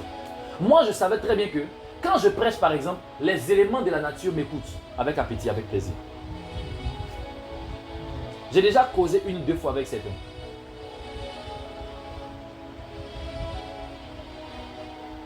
Mais la Bible dit dans la version Darby, dans Marc 11, où Jésus a maudit le figuier, la Bible dit dans la version Darby, puis Jésus, répondant au figuier, lui dit, plus jamais le fruit ne poussera de toi. Comment ça Jésus peut répondre au figuier? Le figuier lui a dit que puis s'est fâché, puis l'a maudit. Il dit, si tu as la foi, tu diras à cette montagne, comment Dieu peut te dire que ta foi te poussera à causer avec la montagne? Ôte-toi de là et jette-toi dans la mer. Ça veut dire que la montagne connaît très bien la mer. Yes. Ça veut dire que la montagne même connaît la route pour aller à la mer. Même si elle ne connaît pas la route, elle peut demander à la terre va lui dire. Yes, ça va. Vous ne savez pas quand Jésus-Christ dit et puis il dit non, oh, va en eau profonde, tu auras les poissons. Les poissons ont déjà entendu qu'ils doivent venir là parce que Pierre, ils attendent même Pierre en eau profonde. Yes, ça va. Jésus causait sa création, non? Ou mais c'est pas ça? Alléluia. Est-ce que vous savez pourquoi est-ce que dans le Nouveau Testament, on ne doit plus utiliser les éléments de l'Ancien Testament? Vin, prier avec vin, huile, sel, cumin magique, tout ça. Vous savez pourquoi on ne doit plus utiliser? Je peux vous choquer? Qui vous a dit qu'on ne doit plus utiliser? C'est l'ombre des choses à venir qu'on n'utilise plus. Hein. Puisque la chose est déjà là. Mais ma question, lui-même le grand Jésus, il dit, le vin c'est mon sang. Donc quand son sang est déjà là, quand il a déjà versé son sang, est-ce qu'on peut utiliser le vin encore? Oui, puisque c'est le vin qui est son sang. Alors, ça veut dire que tu vas aller ici consacrer une maison, tu prends Château de France, tu verses. Tu viens de mettre le sang de l'agneau dessus. Ou bien le vin c'est plus son sang. Ou bien c'est seulement quand tu dois boire que c'est son sang. Pourquoi on se ment à nous-mêmes? Maintenant si quelqu'un vient se laver avec le vin, il a péché, il vient de mettre le sang de l'agneau sur lui. S'il est conscient en tout cas de sa chose. Hein. Voilà. Donc c'est quand il prend à l'église, ça devient le sang. Et après c'est plus le sang. Vous jouez quoi? C'est l'esprit de qui vous prenez pour faire musulman. La Bible, Jésus lui-même il a dit dans Marc chapitre 9, si j'ai bonne mémoire, il faut que tout homme soit salé de feu. Comment ça salé de feu? Pourquoi on met sel? Il parle de sel depuis le feu. Il dit vous êtes le sel de la terre. Si le sel perd sa saveur, avec quoi la lui rendra-t-on? Répondez. Avec du sel. C'est avec le sel qu'on redonne la saveur au sel. Voilà, donc si toi tu viens te laver, c'est un péché. C'est pas un péché. Dieu est contre ça. Non, peut-être que Dieu est contre ça. Pourquoi tu médites la parole? C'est pas pour augmenter la lumière qui est en toi. Maintenant, pourquoi aussi tu n'as pas venu laver le sel, mais te laver avec le sel? C'est pour augmenter la saveur qui est en toi. Ou bien non, comme la parole est spirituelle. Jamais de la vie. C'est ta Bible, c'est physique, c'est écrit. C'est écrit. Mais ça développe la lumière qui est en toi. Oh, d'accord.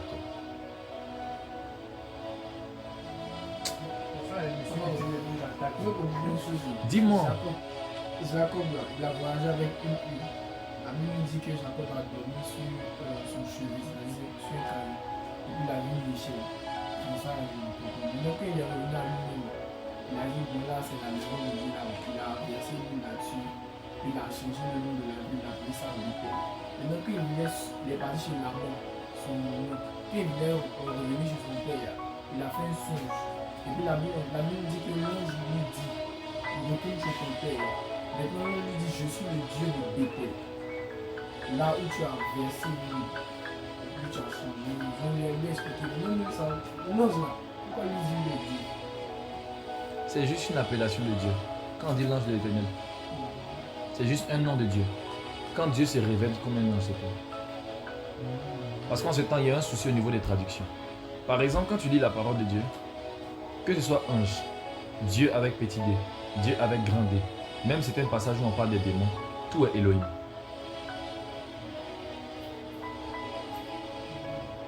Tout est Elohim. C'est pour ça que le mot Elohim s'écrit toujours avec S à la fin, c'est au pluriel.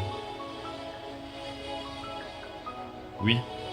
C'est pourquoi lui seconde très souvent, il se trompe quand il dit ange, il dit Dieu, il dit quoi, il dit ceci, cela, c'est mélangé. Il y a des passages où tu vois, on parle de Dieu, Elohim. On parle des anges, on met aussi Elohim là-bas. Vous voyez un peu. C'est juste une erreur de traduction, mon fils. Sinon, l'ange n'est pas Dieu. Pas venir se présenter comme Dieu. Il n'a pas le droit de le faire. Il peut pas. S'il fait ça, Michael le gifle. Il s'en rejoint Satan en fait. Un coup, bim, deuxième Satan. On est mort. On est mort. On pêche seulement. Tu as dit on travaille au port. On pêche seulement. On devient bizarre, nous tous. On devient méchant, on fait du mal aux hommes. Pourquoi quand les anges sont venus sur la terre, ils ont couché avec les filles des hommes? On dit le mal est rentré dans le monde. Comment des anges peuvent venir sortir avec des filles et puis le mal rentre dans le monde? Et ils en font des géants. Et les géants deviennent diaboliques.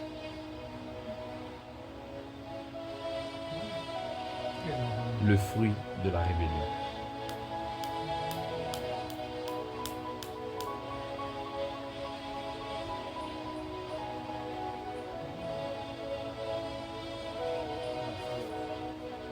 C'est le fruit de la rébellion. Ils ne sont pas juste descendus pour venir coucher avec les filles des hommes comme si des rien n'était. Sinon, pourquoi est-ce qu'on précise que les fils de Dieu sont venus sortir avec les filles des hommes? Ils ont commencé à leur enseigner les pratiques spirituelles, les vortex, les maquillages, la spiritualité derrière les maquillages, la spiritualité derrière les perruques, les quoi, tout ça. Oui. Bien même. Les sirènes des eaux aillent. Au ciel, on se maquille.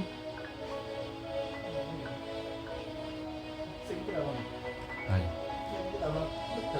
Bon, au moins on se parfume, c'est d'accord, au ciel on se parfume. On est d'accord avec ça? Au ciel on s'habille. Maintenant c'est pour maquillage, vous ne trouvez pas?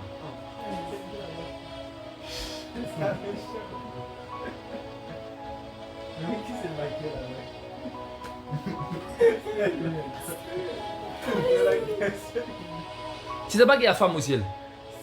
Allô? Toi pourquoi tu demandes qui s'est maquillé?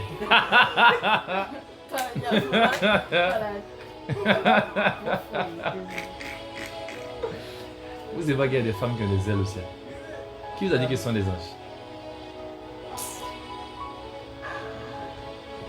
Il demande juste qui vous a dit, il n'a pas dit que ce ne sont pas des anges. Il demande qui vous a dit. Dites le nom. Moi vous êtes ça. Moi. Moi. C'est moi et vous avez dit ça. Vous avez mis les choses sur moi. Hey, vous là.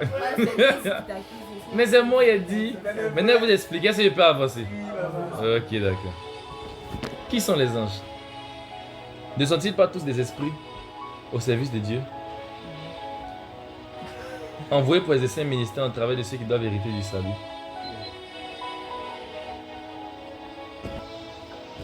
Bon, bref, on parle trop. Est-ce qu'on peut terminer par une chose?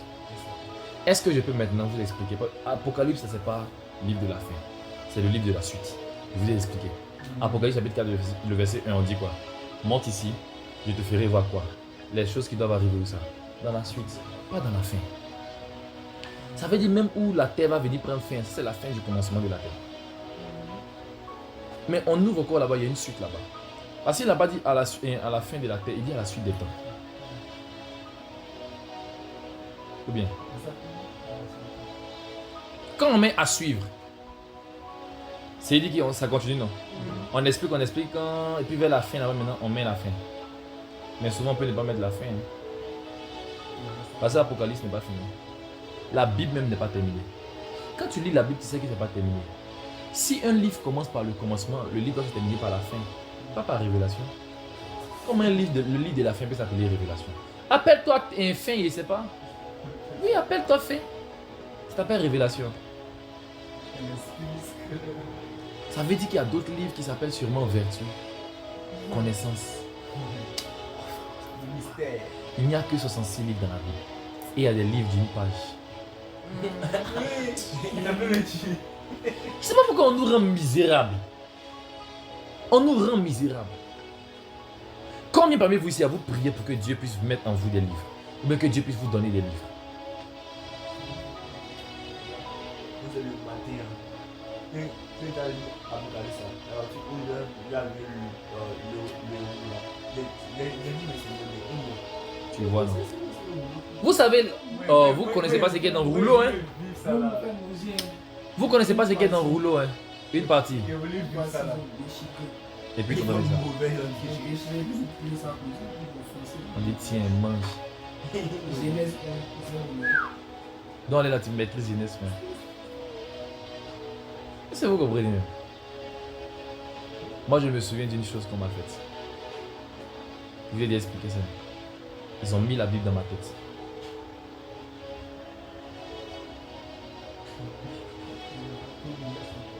Ils ont mis la Bible dans ma tête.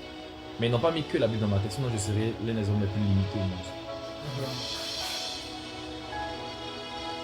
Ils m'ont déjà donné le rouleau au moins 2 ou 3 fois.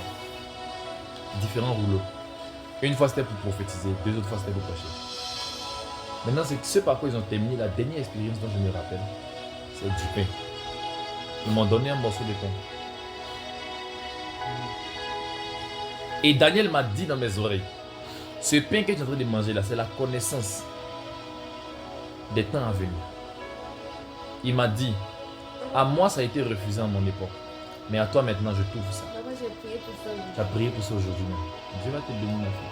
C'est la connaissance des temps à venir. Et aujourd'hui, par la grâce de Dieu, quand tu vis cette dimension, il y a des questions que tu arrêtes de te poser. Parce que les réponses te poursuivent. Je vous assure. Les réponses te cherchent. Tu as déjà ces réponses en toi. C'est Dieu.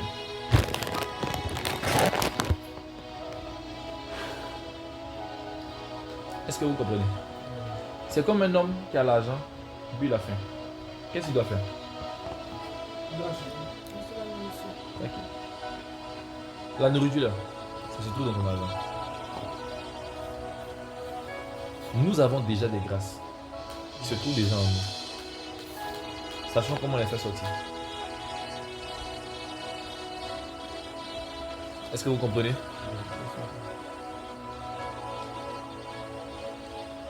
Bon, je vous explique rapidement. La Nouvelle Jérusalem. C'est compliqué, c'est compliqué, c'est compliqué. C'est compliqué, en fait c'est très compliqué, je vous explique, vous allez comprendre. Allons dans la Bible. Vous allez comprendre pourquoi c'est compliqué. Glos touche que bravo sate maria. Shika baba soto kobo sikata bayata la brace. Apocalypse chapitre 22. Je lis à partir du verset 1 On dit conclusion du livre. Attends même, je lis même à partir de Apocalypse 4, 1.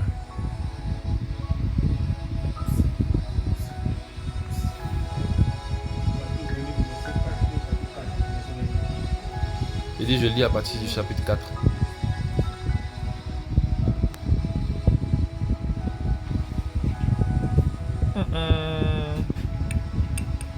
Ce que je viens de voir me choque.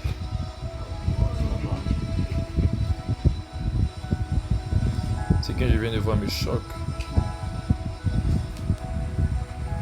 En fait,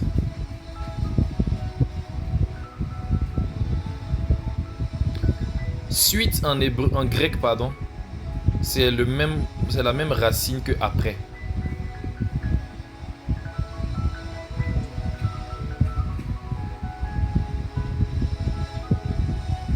C'est la même racine que après.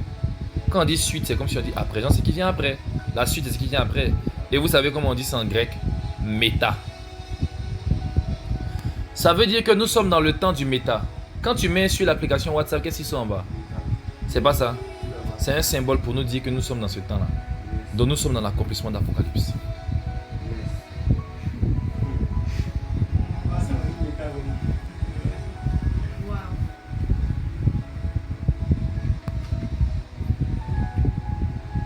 Aussitôt je fus ravi en esprit et voici il y avait un trône dans le ciel. Et sur ce trône quelqu'un était assis.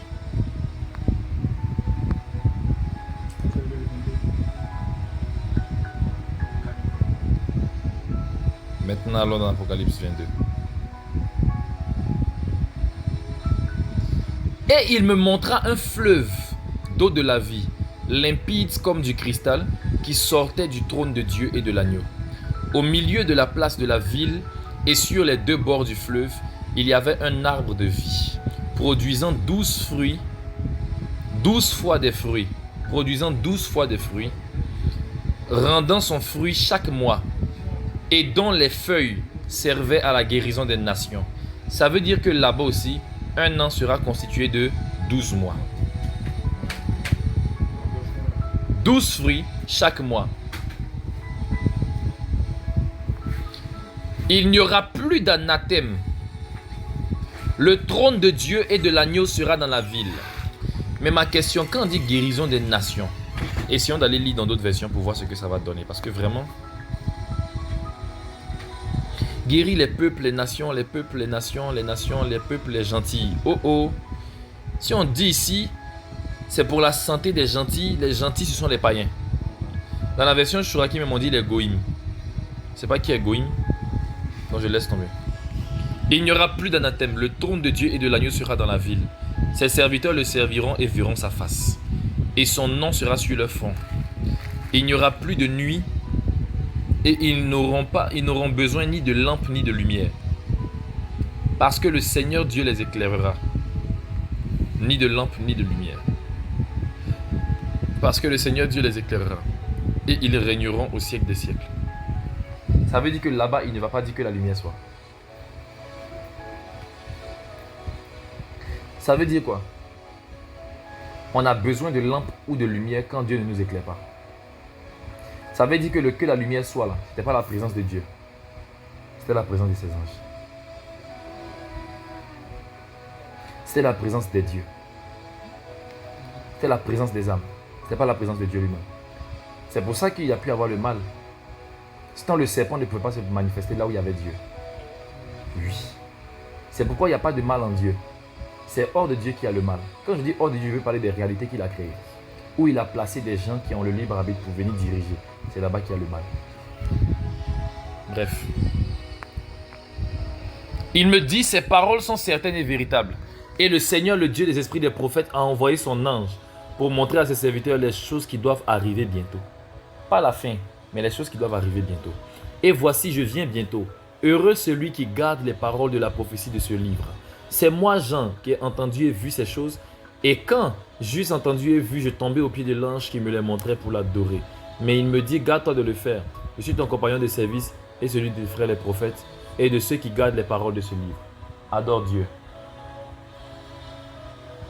Et il me dit, ne scelle point les paroles de la prophétie de ce livre car le temps est proche. Pourtant, pour Daniel, on lui a dit, il faut sceller du sceau du secret. Mais pour lui, on lui a dit qu'il ne faut pas chasser-les. Pourtant, même pour lui, il a dit que pour Daniel. Que celui qui est injuste soit encore injuste. Que celui qui est souillé se souille encore. Et que le juste pratique encore la justice. Et que celui qui est saint se sanctifie encore. Voici, je viens bientôt. Et ma rétribution est avec moi. Pour rendre à chacun selon son œuvre. Je suis l'alpha et l'oméga. Le premier et le dernier. Le commencement et la fin. L'Aleph et le Tav. En hébreu.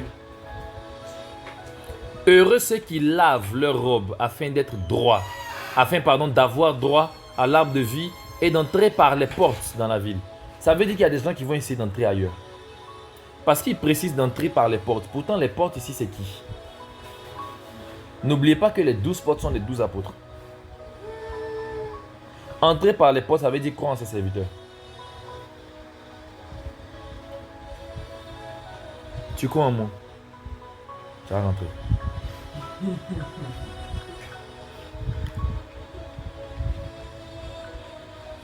Dehors les chiens, dites amen. Amen. S'il dit dehors, c'est qu'il y a dedans. Dedans, on sait tous ceux qui sont dedans. Non. Maintenant, qui aura besoin de la guérison des nations là?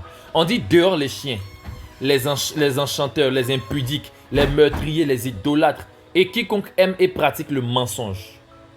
Ça veut dire que ceux qui seront dehors, ce sont les pécheurs qui sont quittés dans le séjour des morts qui a été jeté en enfer. Parce qu'il ne les a pas jetés en enfer avec le séjour des morts. Eux, ils ne sont plus en enfer là-bas avec le séjour des morts. Ils sont sur la nouvelle terre qu'il a créée. Et la ville est au centre. Ils ne sont pas à l'intérieur là-bas. Parce que l'enfer, ce n'est pas pour l'éternité. Et surtout pas pour les hommes. Ceux qui vont être là-bas pour l'éternité, là, c'est le diable et ses démons. Les hommes, là, ils vont sortir de l'enfer. Dehors, là, les chiens. Non, ne voyez pas ça en mal. Jésus a dit on ne donne pas la nourriture des enfants aux chiens. Est-ce qu'il a insulté la femme là? Quand c'est Jésus qui parle ici, quand il a dit les chiens là, il ne parlait pas forcément dont il a insulté les gens. Non, il parlait des païens. Il parlait juste des païens. Ceux à qui il ne devait pas donner la nourriture. Mais là où il avait dit on ne donne pas la nourriture des enfants aux chiens, il donne maintenant la nourriture des enfants aux chiens. Puisqu'il dit que l'arbre de vie là, ses feuilles servent à la des. Et qui est dans les nations dehors? Les chiens. Il dit heureux ceux qui lavent leur robe afin d'avoir droit à l'arbre de vie et d'entrer par les portes dans la ville. Dehors les chiens, c'est eux qui vont vouloir sauter clôture pour rentrer. Les enchanteurs, donc les magiciens, les impudiques, ceux qui sautaient les garçons, qui sautaient les femmes, là, les meurtriers, les idolâtres et quiconque aime et pratique le mensonge. Moi Jésus, j'ai envoyé mon ange pour attester ces choses dans les églises. Je suis le rejeton et la postérité de David, l'étoile brillante du matin. Et l'esprit et l'épouse disent viens. Ouais, c'est son spot. Et celui qui entend dise, et que celui qui entend dise viens. Seigneur, viens. Viens, Seigneur. Et que celui qui a soif vienne, que celui qui veut prenne de l'eau de la vie gratuitement. Je le déclare à quiconque entend les paroles de la prophétie de ce livre. Si quelqu'un y ajoute quelque chose, Dieu le frappera des fléaux décrits dans ce livre. Et si quelqu'un retranche quelque chose des paroles du livre de cette prophétie, Dieu retranchera sa part de l'arbre de la vie, de la ville sainte, décrit dans ce livre. Celui qui atteste ces choses dit, oui, je viens bientôt. Amen, viens Seigneur Jésus. Que la grâce du Seigneur Jésus-Christ soit avec tous. Amen. Jean aussi, il aime trop ça. Pourquoi tu as venu maudire les gens? Il a raison aussi, il vient de mettre un seau, un vêtement. Tu dis? On met ça dans tous les livres, les désirés là vont souffrir. Il prêche un peu son monette, il est maudit. Tu ne peux plus mentir dans le livre. Il y a trop de condamnation. C'est pourquoi faites attention à Apocalypse. Ayez beaucoup peur de ça. Maintenant, lisons ici. Dehors les chiens. Ma question, est-ce qu'ils vont rester chiens pour l'éternité? Je répète que quand on parle des chiens ici, quand Jésus parle des chiens ici, il ne parle pas des animaux. Il parle des hommes animaux. On dit ici, chien. On dit couronne, mais ça ressemble un peu à couillon. C'est ça qui m'a fait rire. On dit ça signifie un chien, en grec c'est un chien. K-U-O-N. Ça se prononce couronne. Métaphoriquement, ce n'est pas un chien. Métaphoriquement, c'est un homme qui a l'esprit impur. Un insolent ou encore un impertinent. En d'autres termes, quand Jésus parle d'un chien, il parle d'un homme qui n'est pas régénéré. Ça veut dire que tous ceux qui sont quittés en enfer là-bas, ils ne sont pas régénérés. C'est eux qui sont dehors. Parce qu'ils n'ont pas eu accès à la vie de Jésus-Christ. C'est eux qui seront dehors là-bas. Les rois des nations, les rois des peuples, les bandits qui n'ont pas pu être sauvés par le sang de l'agneau là, c'est eux qui seront dehors. C'est eux les chiens. Les enchanteurs, les impudiques, les meurtriers. C'est les péchés qui envoient en enfer là, non? Mais pourquoi il dit dehors? Ah, c'est là. Pourtant ici, dehors c'est exo. Exo signifie hors des portes.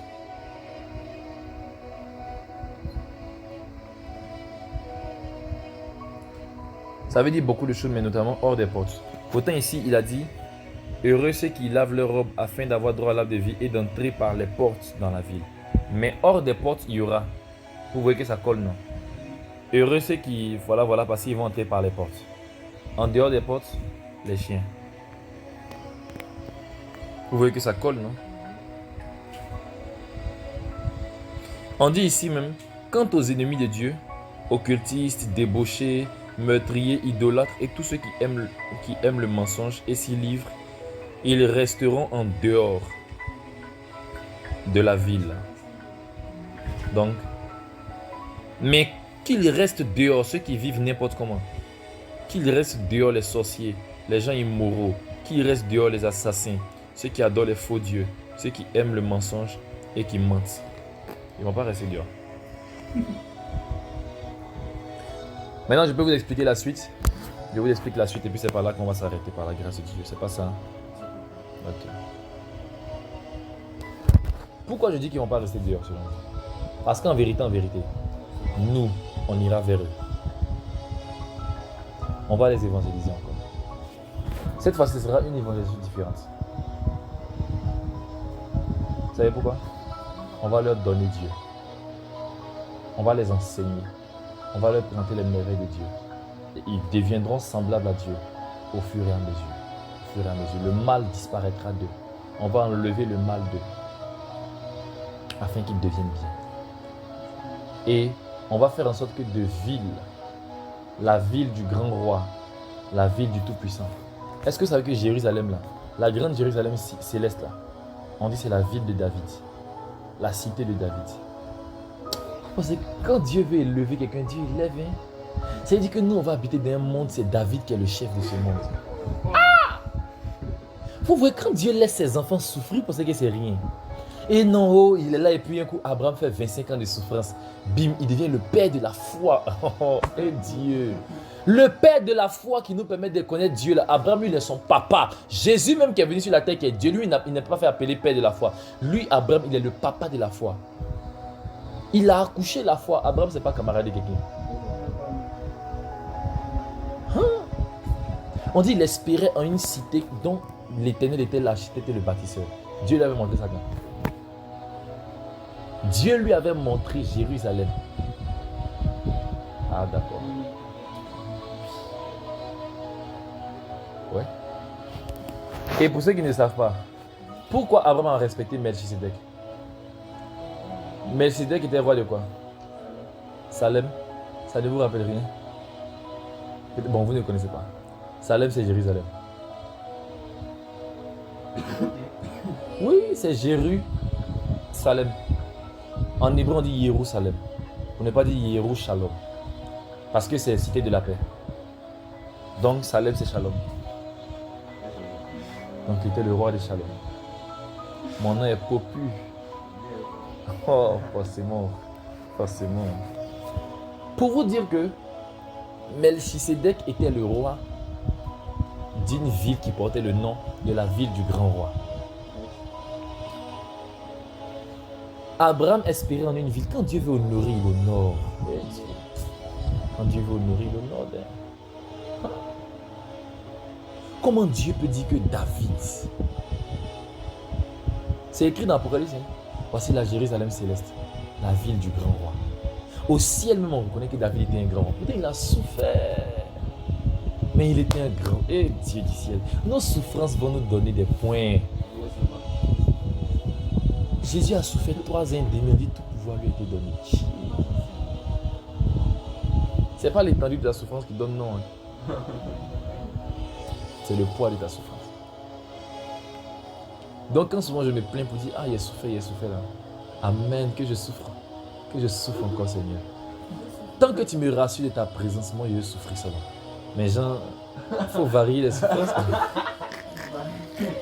Varie les souffrances. Quand même, quand c'est respecté. Tu es homme comme moi, je suis homme comme toi. Ou bien Dieu n'est pas un homme. On ne peut plus appliquer cette phrase qui dit Dieu n'est pas un homme pour mentir, ni le fils d'un homme pour se repentir. Parce que lui, il s'est fait appeler homme et fils de l'homme. Il a même dit à ses disciples, regardez, est-ce qu'un esprit a un corps? Que je suis un homme, je ne suis pas un esprit. Pourtant, c'est le même qui a dit Dieu est esprit. Est-ce que vous comprenez? Jésus-Christ a honoré David à un point tellement élevé. La Bible dit. Ma question, pourquoi on ne nous explique pas comment la nouvelle terre sera et comment le nouveau ciel sera?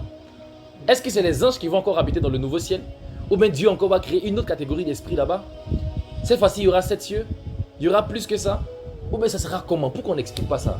Il y aura un nouveau ciel, une nouvelle terre. C'est le nouveau ciel terrestre ou bien c'est le nouveau ciel, le deuxième ciel? Ou bien c'est le nouveau ciel, troisième ciel qui va tout changer? Puisque Dieu ne va plus habiter au ciel, il va habiter sur la terre. Comment la terre là sera? Quelles seront les nouvelles lois de la terre? Est-ce qu'il y aura encore les mêmes lois physiciennes qu'on a apprises là-bas là? Avant, non, la loi de la gravité, la loi de la ceci, tout ça. Est-ce qu'il y aura ces mêmes lois? Tout ce qui est monde doit redescendre? Est-ce qu'il y aura ces mêmes lois là-bas? Ce sont des questions qu'Apocalypse devait nous répondre. Mais ils m'ont attendu apparemment. Et on va répondre avec plaisir. C'est pas ça. On va prendre tout notre temps, on va répondre avec plaisir.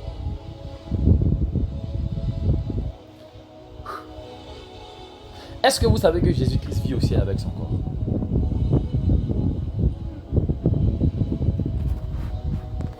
Bon, il a gardé son corps où? Son corps est resté où selon vous? Hein? Il a gardé son corps où? Dans le frigo. Ça servait à quoi qu'il ressuscite là-bas? Avec son même corps. Pourquoi ils n'ont plus trouvé son corps et puis il a commencé à manger eux? Ils disent qu'il a dit touchez-moi. Pourquoi? Il utilise tout son corps. Sans son corps, il n'est pas un homme. Sans son corps, il n'est pas un homme. L'homme, c'est pas l'âme. L'homme, c'est pas l'esprit. L'homme, c'est le corps.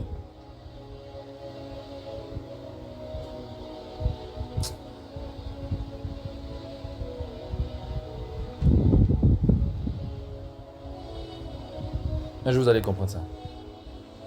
Il y a des gens qui disent non, mais la Bible dit en réalité dans l'homme, c'est l'esprit. En réalité, dans l'homme, c'est l'esprit. Donc, c'est notre esprit qui est vraiment en nous. Des bêtises. En réalité, dans l'homme, c'est pas l'esprit. C'est vrai que la Bible dit ça, mais on n'a pas compris ce que la Bible a dit. Parce qu'il y a une virgule. On dit le souffle du Tout-Puissant qui donne l'intelligence. Quand il donne l'intelligence, ça rentre où? Dans l'âme. Ah, d'accord. En réalité, dans l'homme, c'est le Saint-Esprit. C'est l'Esprit de Dieu. C'est de lui on parle. En réalité, dans l'homme, là, c'est le Saint-Esprit. C'est le souffle du Tout-Puissant qui lui donne l'intelligence. Ne confondez pas les choses. Ou bien? Amen, amen. Amen.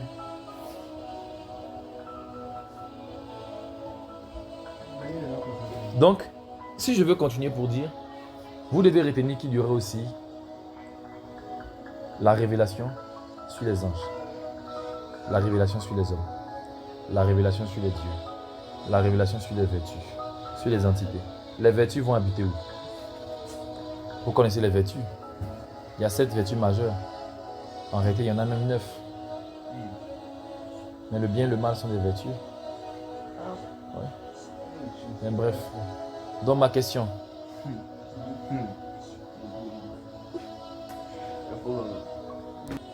Au nom de Jésus, Amen. Shalom à vous, Dieu vous bénisse. J'aimerais que vous puissiez suivre ensemble. Nous sommes en train de passer un temps de méditation. Et je voulais le partager avec vous. Pour que vous puissiez aussi, pourquoi pas, être affairés des choses qui se passent lorsque les mystères ont envie d'entendre Dieu passer. C'est une question commune. Ah, c'est pas merci.